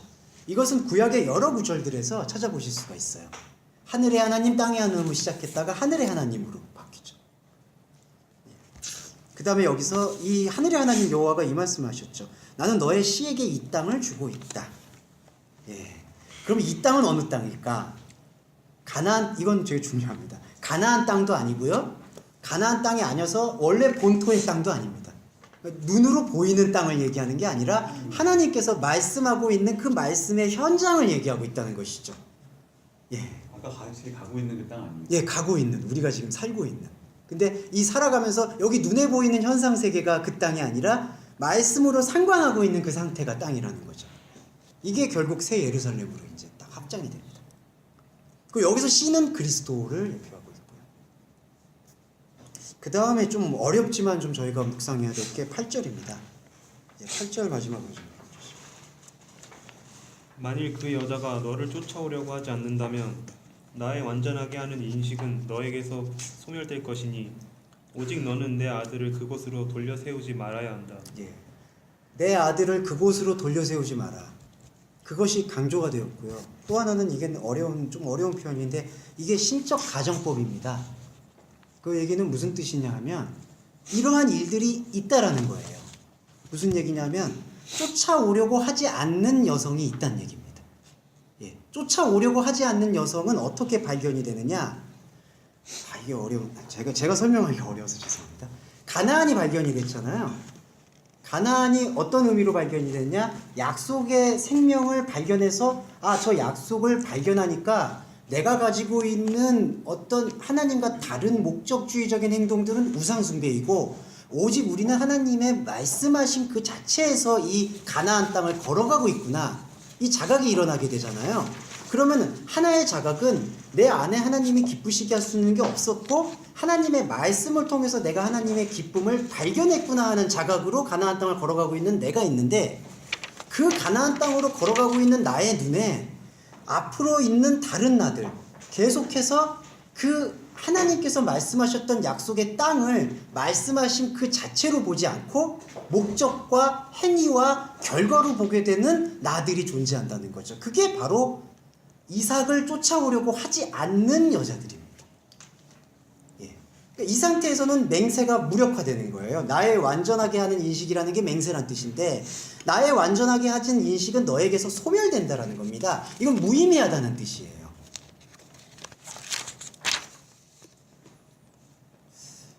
하나님 보시기에 이미 소멸된 자, 구별된 자가 나뉜다고 볼 수 있나요? 그거 다시 한번 그거는 지금 요 구절에서요. 예. 하나님이 보는 관점에서 예. 그 관점이 아니라 예. 하나님 보는 관점에서 이미 하나님께서 구별된 자와 예. 소멸된 자가 예. 좀 정리가 되어 있다라고 봐도 될까요? 아니면 여기선 구별의 텍스트라기보다는 발견된 것의 걸로 조금 더 보시는 게 좋아요. 그럼 만약에 여기서 예. 아까 말씀하신 대로 마지막에서 다른 곳은 하나님과의 관계성이 없음을 깨닫게 됩니다. 네. 이게 두 가지가 하나네요, 결국에는. 하나죠. 그렇죠? 그러니까 나와 하나님과 하나로 지금 말씀 자체로 걸어가고 있는 걸어가고 있는 내가 보고 있는 다른 나들이 쫓아오지 않고 있는 상태라는 거죠. 예. 그럼 이 쫓아오지 않고 있는 상태는 이 하나님의 완전하게 하는 인식과 상관이 없다라는 것을 우리가 발견하라는 얘기예요. 예. 근데 자꾸 가난함으로 이제 머무르다는 그런 성향일 수도 있잖아요. 예, 그렇죠. 그럴 수 있고 그 다음에 또 하나는 뭐냐면 그 목적을 본토에 떠나서 본토에서 데리고 왔잖아요. 데리고 와서 가나안 안에서 약속을 발견한다는 뜻인데 그 가나안에서 있는 약속을 발견한다는 뜻이 아니라 약속을 어디 다른 데 있는 하나님께서 여기서 메시아가 오실 거야. 메시아가 이렇게 말씀하실 거야. 유토피아라고도 할 수 있죠. 그게 하나의 우상이고 거기에 또 설정을 하고 걸어가려고 하고 있는 상태. 근데 그게 바로 하나님의 말씀을 깨우치지 못하고 있는 이방의 가나안의 속성이라는 거죠. 그러니까 하나님의 약속을 깨우치기 전에 가나안이 바로 그 모습이에요. 그러니까 목적과 하나님처럼 되고자 하는 거기에 계속해서 광분해서 움직이고 있는 상태. 근데 그거를 하나님의 약속을 통해서 보게 되니까 저렇게 걸어가고 있는 상황이 하나님의 관점에서 봤을 때 하나님의 완전함과 아무 상관이 없는 거였구나. 그걸 인식하게 되면 그렇게 가고 있는 죽어있던 이방에서의 활동들은 우리가 만약에 물리적으로도 그러니까 내가 하고 있는 일들이 다 무가치하다라는 걸 깨우치게 되잖아요. 어떤 일들이. 이게 내가 헛짓이구나. 내가 지금 다른 곳에다가 지금 삽질을 하고 있었구나. 우리 군대 다녀오신 분들도 이해하시겠지만. 그러면은 그걸 알게 되면 더 이상 이걸 더 이상 팔 이유가 없다는 걸 알게 되죠. 그러니까 복음이 그런 거예요. 저희가 만약에 하나님의 말씀과 상관없이 지금 계속해서 지금 구덩이를 파고 있는데 하나님께서 말씀을 주셔서 너가 구덩이를 파는 거 이거 의미 없는 거야. 이거 안 해도 돼. 이렇게 말씀해 주셨을 때는 이건 의미가 없는 거죠. 우리는 살아가면서 이렇게 의미 없는 일들을 계속해서 발견해 나가는 거예요. 말씀의 힘이라는 게. 그러니까 거기에 더 이상 매달리지 않게 된다는 거죠. 사람들 거기에 엄청난 의미를 부여해가지고 그걸 놓치고 있어요. 예, 그렇죠. 그러니까 나는 그래도 의미 있는 삶을 살고 있어. 하고 있어. 나는 가고 있어. 그리고 나는 제대로 늙고 있어. 근데 그렇게 되면은 죄송합니다. 뭐 늙음을 계속 얘기해서 죄송한데 그렇게 하면 제대로 된 늙음이라고 얘기할 수가 없죠. 그날 안에서 걸어가야 되는 거니까. 예. 그렇게 집사님 말씀 좀 해주죠. 아까처럼 이해가 쉽게. 아유, 별 말씀을. 잠시 쉬셨다가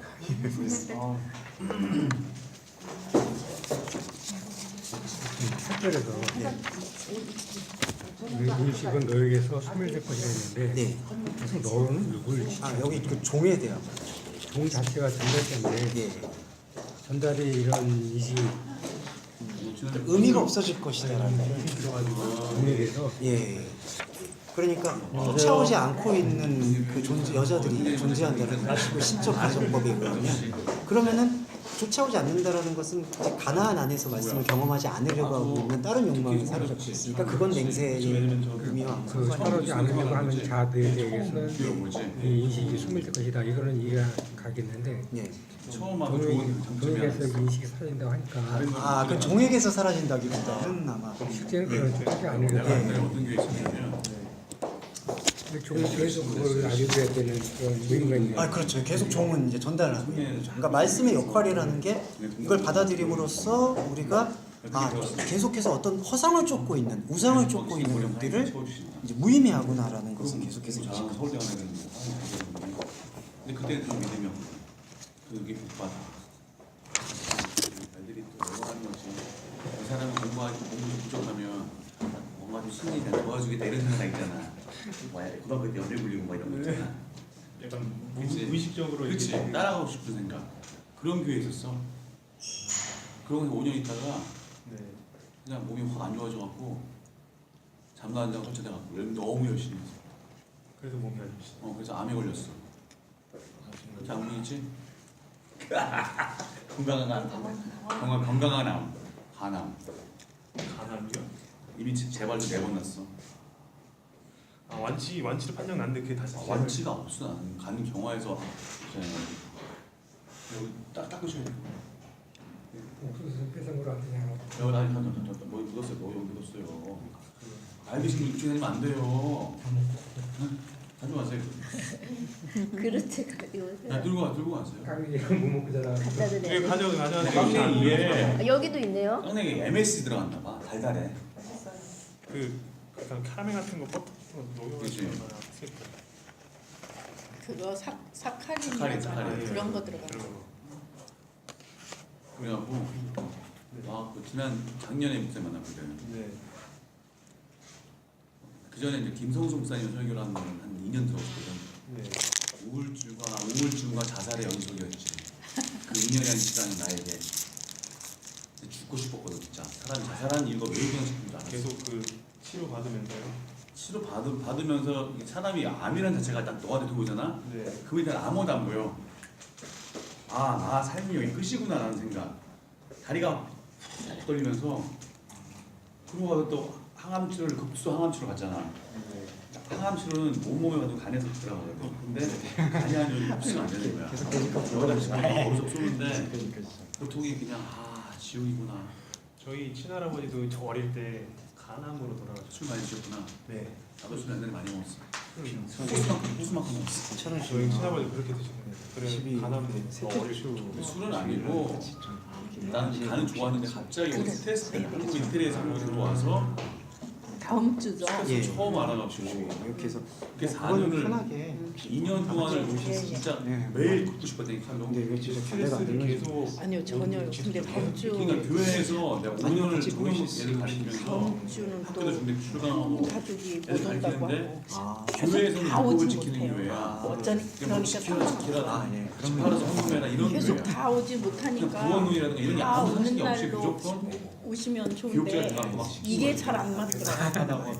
이번 일할 줄 주는 아는 이 가족 그들이 잘하는 빠지고 거지. 이번 주엔 또 이 가족 그러다 빠지고 보니까 이러니까 어떻게 보면 오늘 소금이 되는데 소금이 됐어 또 소금이 약간 강압. 네, 얼마나 그러면은 그래 만족 들어갔었는데 그걸 중요하지 않고 뭔가 좀 질문하고 이렇게 목사 여기 본토를 그 히브리서의 율법적 안식으로 봐도 되나요? 이게 안 네, 되니까 맞죠.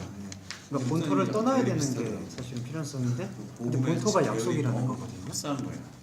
그러니까 이게 그러니까 우리가 하나님을 섬길 만한 것이 없다라는 것을 자각한다는 게 사실 본토의 기능이라고 볼 수가 있는 거예요. 마음이 굉장히 편해. 그래서 아브라함이 본토집을 떠남으로써 사실은 믿음을 확인할 수가 있게 되는 여정을 했었으니까. 그러니까 이삭도 그 본토에서 아내를 취하라는 것은 이삭이 갖고 있는 그 본토, 그러니까 자기 안에 하나님을 섬길 수 없다라는 것을 깨닫는 정신을 계속 이어가야 되는 게 약속의 혈통이 갖고 일주일 있는 와서 시장 일주일 동안 그러니까 그 우상을 숭배한다는 걸 깨닫는 곳으로 다시 돌아가지 말라고 하는 게 얘기인가. 그치. 근데 그만큼 중요한 게 뭐냐면 말씀이 되게 중요한 것 같아. 너 어차피 처음 왔으니까 그런 더러운 게를 못 방금 가봐서 전에 우상을 뭐라고 하셨죠? 사실 그 본토가 사실 우상을 섬기고 있는 곳이에요. 아, 우상을 섬기는 곳으로 가지 말라. 예, 그런 예. 예. 근데 시간을 그 우상을 섬기는 곳에서 아내를 취하잖아요. 그 이유가 무엇이냐면은 아브라함이 본토에서부터 떠남으로써 그 자신이 우상을 섬길 수밖에 없다라는 것을 자각을 하였듯이 이삭 역시도 그 본토를 떠나게 되는 그 과정을 경험함으로써 본토에 대한 인식을 갖게 된다. 우리가 가지고 있는 우리의 현재 모습을 자각하게 된다.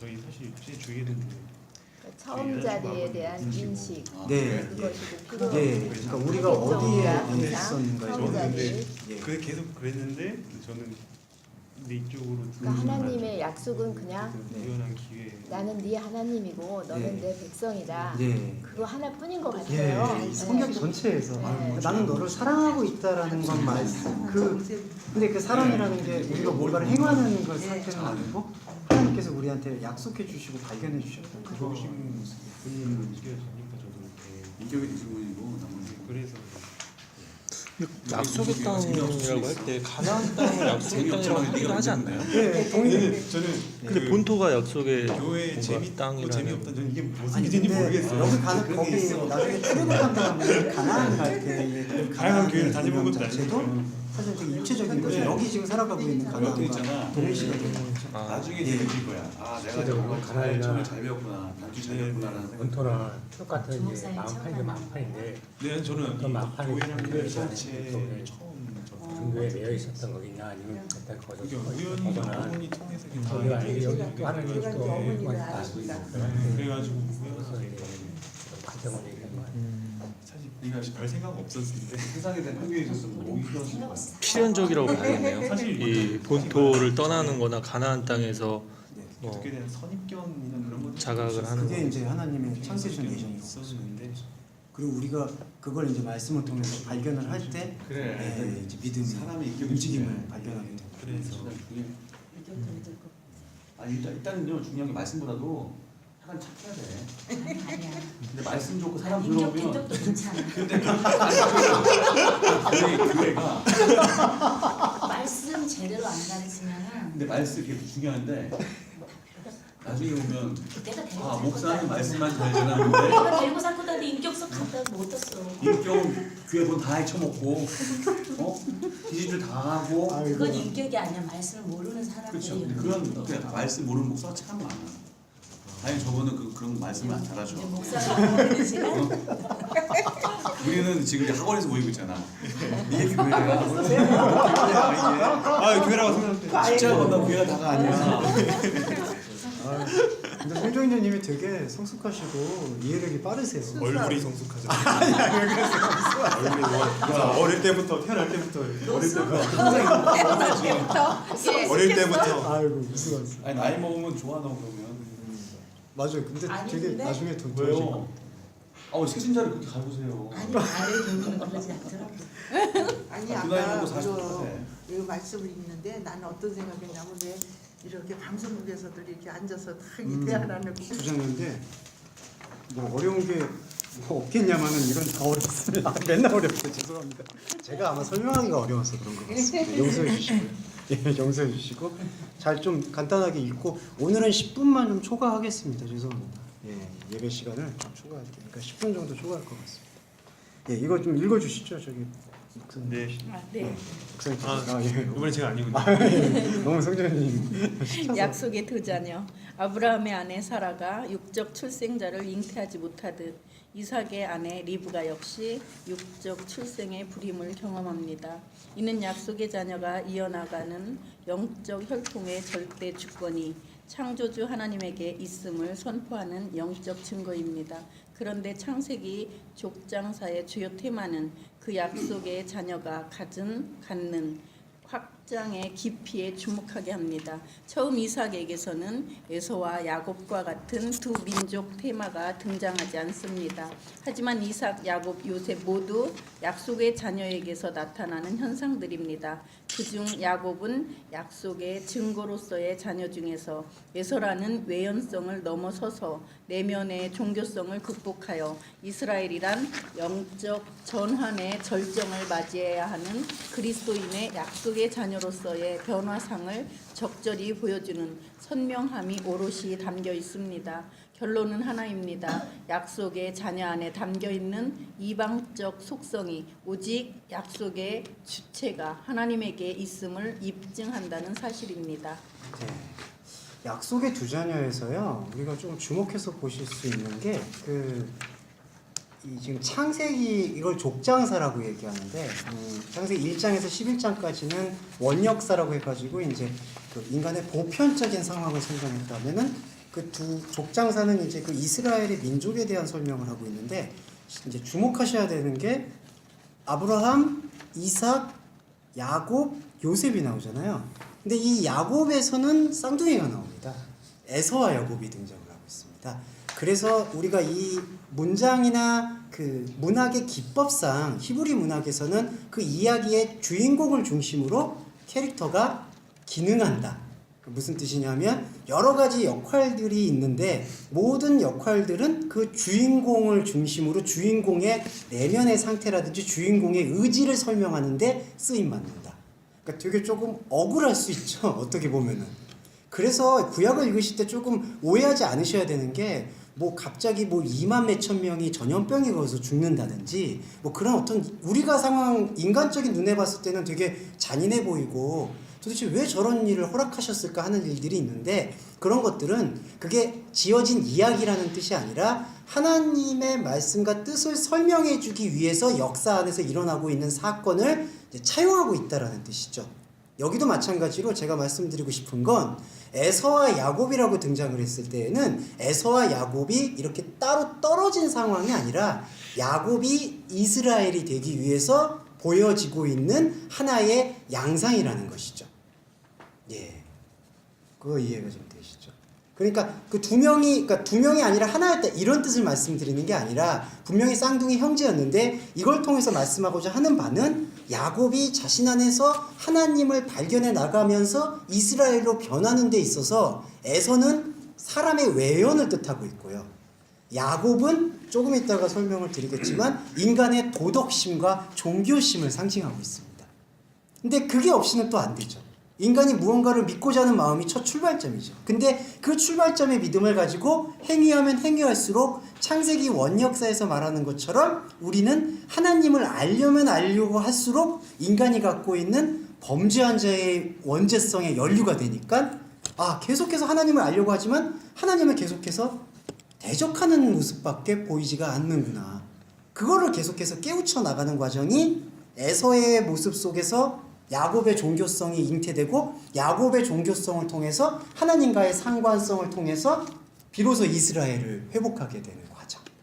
마치 아브라함으로 변했잖아요. 여기도 마찬가지입니다.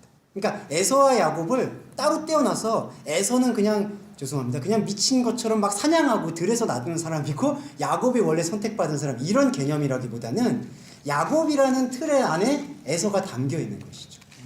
예. 그러면서 야곱이 이스라엘로 가는 변화를 여기서는 이삭에게서 나오는 약속의 자녀의 두 모습으로 담기고 있습니다. 예. 그게 약속의 두 자녀를 지금 좀 묵상해 보실 수 있는. 이방적 속성이라는 게 네. 에서를 통해서 볼 수 있는 요소가 있고 야곱을 네. 통해서 볼 수 있는 요소가 있는데 네. 목사님 여기 문장에 네. 주체가 하나님에게 있다 그러는데 하나님만이 그 이방적 속성을 보여주실 수 있다요? 예, 맞아요. 예. 그래서 지금 고현호 집사님 잘 말씀해 주신 것처럼 이방적 속성은 두 개 차원이 되는 것 같아요. 그냥 삶을, 그러니까 만약에 종교 없이 그냥 뭐 그냥 해피하게 그냥 해피하더라는 게 조금 뭐랄까 그냥 마냥 웃고 떠든다 뭐 그런 생각이 나는데 그런 이 에서의 속성이 그런 속성이라면 그런 이방적 속성이라면 야곱의 속성은 이제 거기 안에서 뭔가 종교적 욕망 아니면은 뭔가 가치 있는 것들을 추구하는 그런 모습인 것 같아요. 두 이방적 속성. 근데 거기서 그 야곱에게서 이스라엘로 넘기고 있는 변화가 일어날 때 주체가 이제 하나님이시라는 거. 예. 그러니까 야곱 안에서 뭔가 믿을 만한 게 있어가지고 변화됐다는 게 아니라 야곱 안에서 비로소 하나님이 내 안에 정말 내가 하나님을 섬길 수 있을 만한 게 없었구나라는 것을 발견하게 되는 게 거기에 전환점인 것 같습니다. 그러니까 에서도 마냥 욕할 건 아닌데요. 에서는 망령되었다라고 히브리서에서 표현을 했습니다. 근데 그 망령되었다라는 게 무슨 뜻이냐면 블레스포마라는 뜻은 세속적이라는 뜻입니다. 그러니까 어떤 종교적인 생각과 전혀 접점을 못 갖고 있는 사람.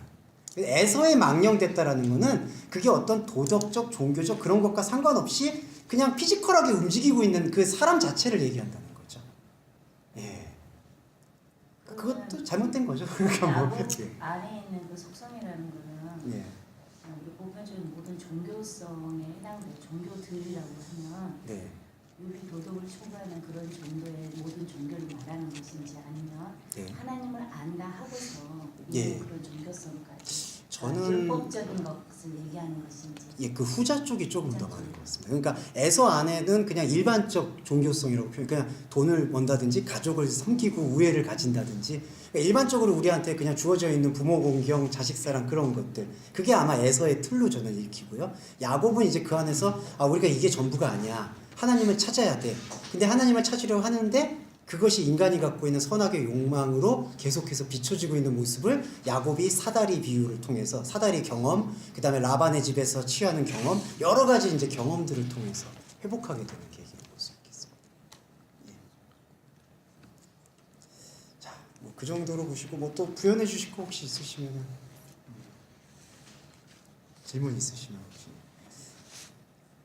또 에서는 현상계 속에서의 삶만 네. 추구하고 있는 상태. 네, 맞습니다. 야곱은 현상을 넘어 그 어떤 초월에 대한 네. 개념은 있지만 네. 잘못된 개념 속에 네, 예. 이런 거. 그러니까 네. 둘 다 하나님은 찾았다고 할 수 없는 두 상황에서 네, 네. 다르게 예, 하나님을 거기서 만날 수 있도록 이스라엘을 끄집어내는 게 되었다는. 예, 그 정확히 보셨습니까? 거기 안에서 이스라엘을 끌어내고는 게 주체가 야곱이 아니라 하나님이시라는 거예요. 네.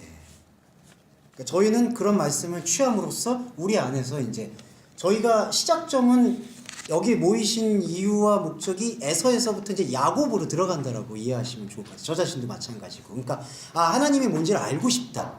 근데 말씀을 통해서 말씀하시는 분이 우리가 하나님을 통해서 알고 싶어 하는 것이 처음부터 범죄한 자의 욕망과 결탁되어 있다는 사실을 이제 발견해내는 것이죠. 그러면은 이거를 발견해내게끔 해주신 분이 누구냐 말씀하시는 분. 이게 전환점을 그러니까 맞이하게 됩니다. 네. 그래서 어떤 야곱의 뭐 리더십이다, 야곱의 지혜다 이제 그런 거는 다 잊어주시고요. 예. 야곱 안에서 무슨 죄송합니다. 뭐 어떤 리더십이 있겠습니까? 예. 그건 다음에 요셉 얘기 드릴 때에도 말씀을 드릴 것 같아요.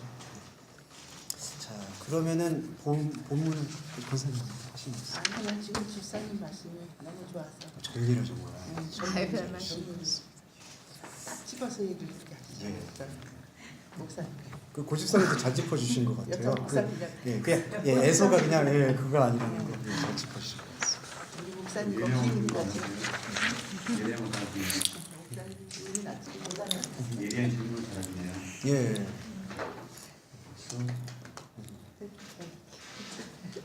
자, 그러면은 이제 본문으로 한번 들어가겠습니다. 본문은 이제 마지막으로 순양 성도님이 전해 주시죠. 1절부터 이제 좀 시작해서 한 절씩. 21절? 예, 25장 21절. 이삭이 여호와에게 자신의 아내가 뿌리채 뽑혀 있음을 탄원하자 여호와가 그 탄원을 들으셨습니다. 그러자 그의 아내 리브가가 잉태했습니다. 네, 여기 지금 한글 번역은 한글 번역에서 어떻게 되어 있냐면요. 21절에서 아내가 잉태하지 못함으로 근데 여기 제가 아까 말씀드린 아카르라는 히브리어가 뿌리채 뽑혀 있음을 예. 그 다음에 이삭이 아타르 탄원했습니다. 여기서는 간구라고 되어 있는데요. 강구라는 표현보다는 이게 조금 더 아타르라는 히브리어는 탄원이라는 뜻이 있습니다. 탄원이라는 뜻은 법적 용어인데요. 소환해내다. 우리도 법적 송사에 또 휘말리신 분들도 아시겠지만 법을 어길 수 있는 체제는 없는 것 같아요. 거의. 그러니까 모든 사람들이 규칙에서. 그러니까 벌써 뭐 송사에 휘말리신 적이 혹시 없으시죠? 소송을 당해봤어요. 아이고야. 예, 하여튼 예, 그래서 죄송합니다. 아니 겁나시는 분이 그러니까 이게 법정 용어라는 거. 예. 그러니까 이 법정 용어라는 이유를 제가 왜 말씀을 드렸냐 하면은 우리가 이삭이 지금 자신의 아내가 뿌리채 뽑혀 있음을 지금 발견한 것 자체가 하나님을 움직일 수 있는 근거라는 거예요. 이게 조금 이제 어렵습니다만 그게 무슨 뜻이냐면은 그 공생애 기간에요. 복음서 보시면 예수님이 마음이 민망하여 시근하여 그런 거 많이 쓰잖아요. 거기 보시면 다 수동태가 쓰이고 다 시근해져서 민망해져서 백성들이 울부짖고 탄원하고 고통하면 예수님이 거기에서 수동적으로 반응하세요. 그럼 무슨 뜻이냐면 백성들의 신음을 들을 수밖에 없다는 뜻입니다. 근데 이게 어떤 신음이냐? 그냥 육체적 신음을 얘기하는 게 아니라 근본적 신음을 얘기하는데 근본적 신음에서 이삭은 이렇게 신앙 고백을 합니다. 아내가 뿌리채 뽑혀 있다. 그러니까 아내의 육적인 것을 통해서는 지금 이 뿌리를 발견할 수가 없다. 약속의 뿌리죠. 그거를 지금 보게 된 자체가 하나님의 음성과 하나님의 움직임을 끌어당기는 거예요. 그래서 탄원이라고 씁니다. 그래서 여기 보시면 뿌리채 뽑혀 있음을 탄원하니까 여호와가 탄원을 들으시는 거예요. 그러니까 기도라는 건 딱 하나예요. 우리 안에 뿌리가 없음을 고백하는 거예요. 그리고 그 뿌리가 없었음이 심어져 있는 건 창세 전에 심어져 있는 거예요. 거기서부터 시작이 되는 겁니다. 우리는 말씀을 통해서 하나님께서 우리 안에서 당신을 찾을 수 없었음을 고백하게끔 헤어주시는 게 당신의 뜻이에요. 그러면 하나님은 들으세요. 그 기도. 예. 그래서 찾고 구하고 두드리라. 그런 말씀들 그리고 강청하면 들어주신다. 그 기도의 본질은 탄원되어지는 겁니다. 그러니까 하나님 여기서 제일 중요한 건 하나님이 유일하게 움직일 수 있는 근거가 여기에 있다는 거예요. 그게 바로 약속입니다. 나는 그 탄원을 듣겠다. 그럼 그 탄원이 뭔가를 이제 우리가 인지하는 거죠. 아, 뿌리채 뽑혀 있구나. 그래서 잉태가 됩니다. 아, 리브가가. 예. 그래서 이 탄원이라는 의미는 상당히 중요한 것 같고요. 시편의 모든 기도들을 보시면 탄원에서 시작해서 평화로 끝납니다. 주여 저 원수의 일을 꺾어달라고 그러고요. 뭐 아주 험한 표현들이 막 난무하죠. 저 원수. 근데 결국에는 그 원수가 자신 안에 있었던 대적임을 보면서 나중에 가서는 그게 평화로 움직여지는 것을 볼 수가 있죠. 시편의 모든 구조가 그렇습니다. 예. 그러니까 탄원의 자각이 필요하다. 그 말씀을 좀 드리고 싶고요. 예. 그리고 22절 보시면. 그런데 그녀의 중심 속에서 그 아들들이 산산조각 나고 있습니다. 그녀가 말합니다. 내가 이것을 어떻게 받아들여야 하는가? 그래서 그녀는 걸어가며 여호와에게 예배했습니다. 예, 그 한글 번역에서 조금 그냥 아쉽게 처리된 부분이 이 부분입니다. 걸어가며 여호와에게 예배했다라고 되어 있는데 이게 그 다라스라는 얘기가 행하다, 걸어가다, 걸음을 걷다, 그리고 예배하다 그런 뜻입니다. 근데 이제 한글역에서는 이제 여호와에게 물었다, 이제 질문했다라고만 되어 있는데 다라스는 경배하다, 예배했다라는 뜻이 더 깊게 쓰입니다. 그래서 여기 보시면은 이 그녀의 중심 속에서 아들이 산산조각 나고 있다라는 것을 지금 발견하고 있거든요. 그걸 한글역에서 보시면은 태 속에서 서로 싸운다라고 번역이 되어 있습니다. 그래서 이거를 마치 그 뭐지 쌍둥이가 잉태가 되어서 애들끼리 발길질을 한다. 그래서 저는 이제 남성이고 뭐 그런 걸 경험을 몰라서 발길질에 대한 거하고 이거를 비유하시는데 근데 여기서의 이 문장의 의미는 그런 거를 지금 뜻하는 것은 아니라고 보입니다. 산통에 대한 표현은 아니라고 지금 보이고요. 왜냐하면은 산통이라고 사용하고 있는 걸 산산조각 난다는 뜻은 쓰진 않거든요. 한통이 아니고 예. 배에서 얘들이 움직이는 태동 그죠. 태동을 느낀다. 근데 이 라차츠라는 단어는 그러니까 이렇게 현상적으로 표현하면 완전히 그 유리가 박살나는 거 있잖아요. 산산조각 나는 거. 그러니까 여기서는 뭔가 태동이나 그걸 느꼈다라는 그런 표현이라기보다는 그녀라는 근데 그녀도 21절로 돌아가 보면은 이삭이 지금 그 아내의 뿌리 뽑아있으면 자각한 거거든요. 그럼 여기서 주역은 누구냐 하면 이삭이 됩니다. 예, 아내가 묻는 거라기보다는 이삭 안에서 뿌리가 없음을 자각하고 있는 이삭이 묻고 있다는 것을 볼 수가 있죠. 네, 그래서 그녀의 중심 속에서 아들이 산산조각 나고 있다. 그럼 도대체 이게 어떻게 내가 받아들여야 되는 건가라고 묻고자 하는 것, 질문을 갖는 것, 그게 예배입니다. 지금 저희가 그 예배를 하고 있는 거죠. 그래서 여기서 그녀는 걸어가며 여호와께 예배했다. 근데 왜 걸을까요 또? 이게 바로 아까 가나안하고 연관시킵니다. 계속 살면서 우리가 가져야 될 질문은, 죄송합니다, 살면서 내가 어떻게 영광되고 어떤 대학을 가고 어떻게 취직을 하고 뭘 해서 하나님께 영광을 돌릴까라는 걸 고민하는 게 예배의 본질이 아니라, 나에게 하나님께서 어떻게 찾아와 주셨고 우리 안에서 산산조각 나고 지고 있는 이 현실을 어떻게 하나님과 상관할 수가 있을까를 고민하고 질문하는 게 삶에서의 유의미함이라는 거죠. 네, 그거는 조금 제가 비편적으로 말씀을 드렸지만 이해해 주실 거라고 생각합니다. 그리고 23절 한번. 여호와가 그녀에게 말씀하십니다. 두 이방이 너의 비어있던 자궁 안에 있구나. 두 공동체가 너의 배로부터 흙수름을 경험하게 될 것이다. 공동체가 공동체로부터 이기게 될 것이고 세워진 자가 낮은 자를 위해 일하게 될 것이다. 네, 여기 안에서는 지금 제가 직역한 부분은 이 부분이고요. 그 다음에 제가 지금 말씀드릴 부분은 종합적 해석입니다. 종합적 해석이라는 것은 어떤 해석이냐면요, 단순 주석은 여기 의미 안에서 이제 도출해낼 수 있는 걸 도출해내는 데 집중을 하는데요. 종합적 해석이라는 것은 저희는 지금 구약만 보고 있는 신도가 아니잖아요. 그리스도의 구속사적 관점에서 신약의 눈으로 같이 보고 있는 상태거든요. 그 같이 보고 있는 상태 속에서 예수 그리스도가 말씀하셨던 말씀과 그 말씀이 의미하고 있는 그 의미에 천착해서 풀어내는 관점을 종합적 해석이라고 표현합니다. 그래서 지금 제가 말씀드릴 지금 말씀은 종합적 해석으로 이해하시면 좋습니다. 채워진 자는 그럼 이스라엘이라고 봐야 돼요? 어디죠? 채워진 자가 낮은 자를 위해서 이루어진다. 채워진 자는 이스라엘이고 낮은 자는 에서와 야곱이에요? 아니, 그 부분은 아닙니다. 그건 아니에요. 예, 이거 종합적 해석, 그러니까 지역적 해석에서, 그러니까 주석적 해석에서는 그게 좀 적합하고요. 지금 말씀드릴 건 이제 종합적 해석으로 이해하시면 좋을 것 같아서 말씀을 좀 드리겠습니다. 두 이방이 너의 비어있던 자궁 안에 있다. 죄송합니다. 이 자궁이라는 표현 뭐 이해해 주시고요. 여기서 한글 번역을 보시면요, 두 국민이 내 태중에 있구나. 두 민족이 내 복중에서 나누이리라. 근데 이 단어는 좀 세심한 단어예요. 잘 이해할 필요가 있습니다.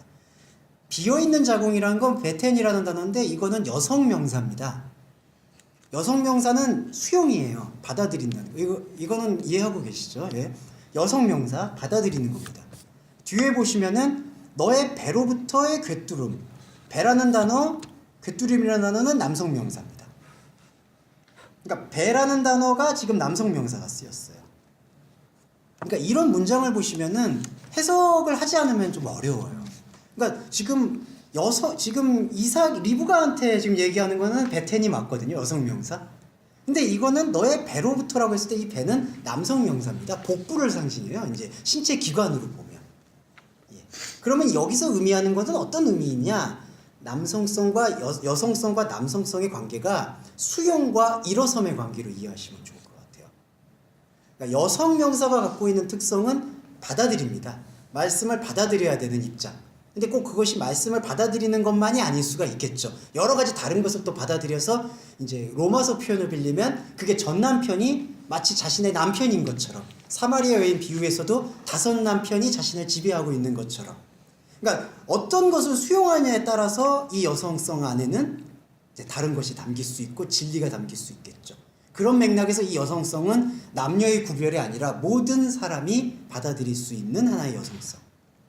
근데 이 여성성이 필연적으로 남성성으로 연결이 됩니다. 그러니까 그냥 수용체로 있으면 되는데 그냥 수용체로 머무르는 게 아니라 인간은 그걸 통해서 반드시 세워져요. 근데 그 세워져서 이제 그거를 남성 명사라고 표현해서 깃발을 꽂는다고 하죠. 무언가를 행위를 하고 업적을 쌓고 뭔가 나타냅니다. 근데 무언가를 나타내는 그것이 그 수용되고 있는 여성성이 하나님의 것이 아니라 다른 것을 받아들이게 된다면은 다른 것을 내겠죠. 예, 이게 바로 여성과 남성의 하나님을 모르는 상황 속에서의 악순환입니다.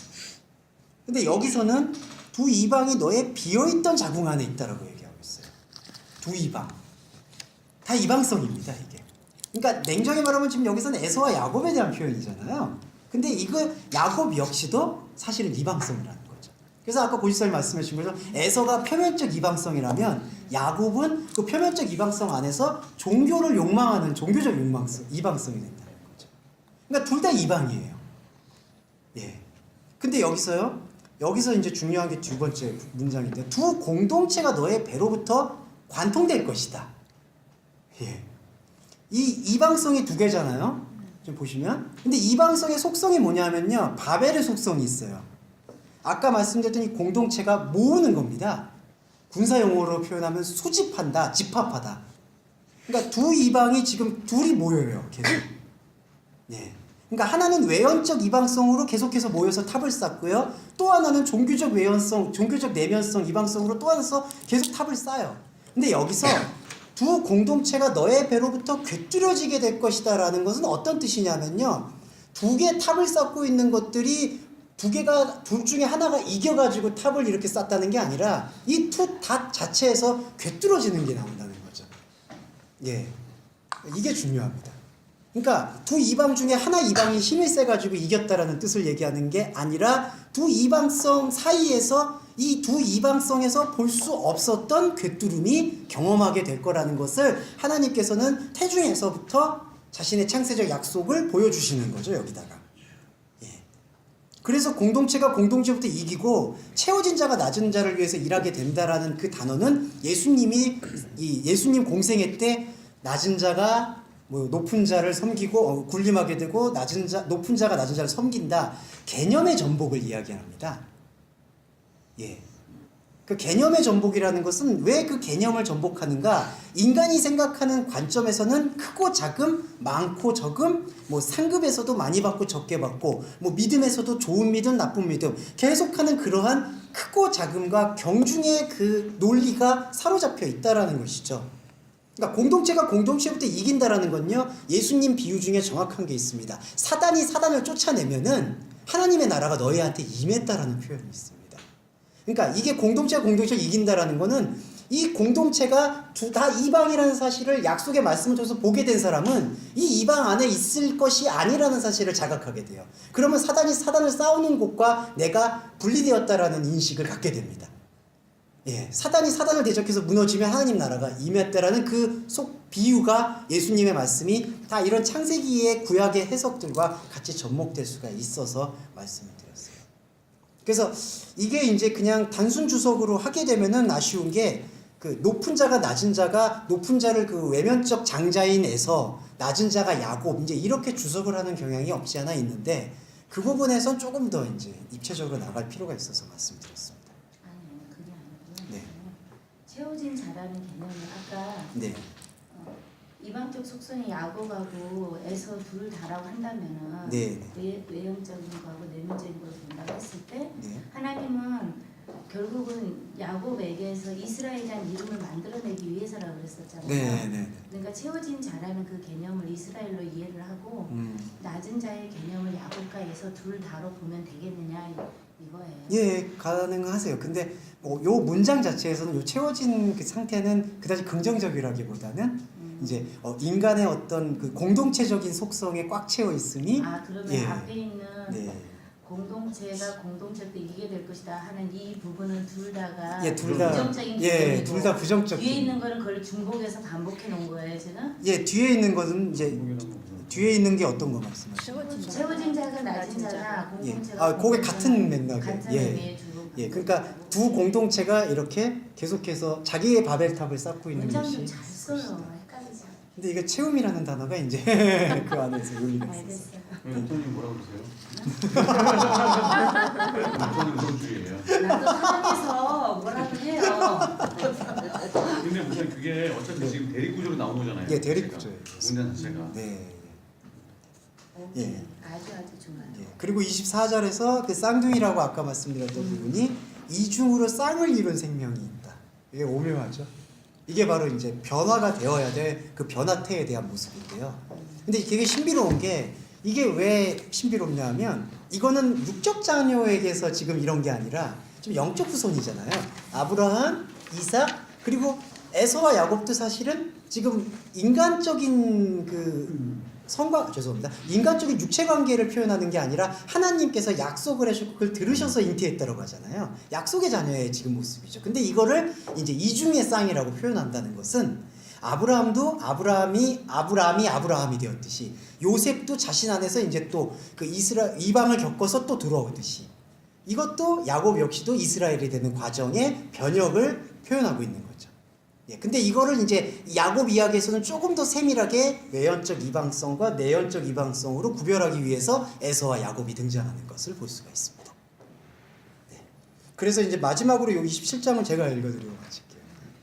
아이들이 자라매 에서는 사냥을 하나 들의 사람이 되고, 이게 바로 그냥 어떤 인간의 그 혼적인 자아로 살아가고 있는 상태죠.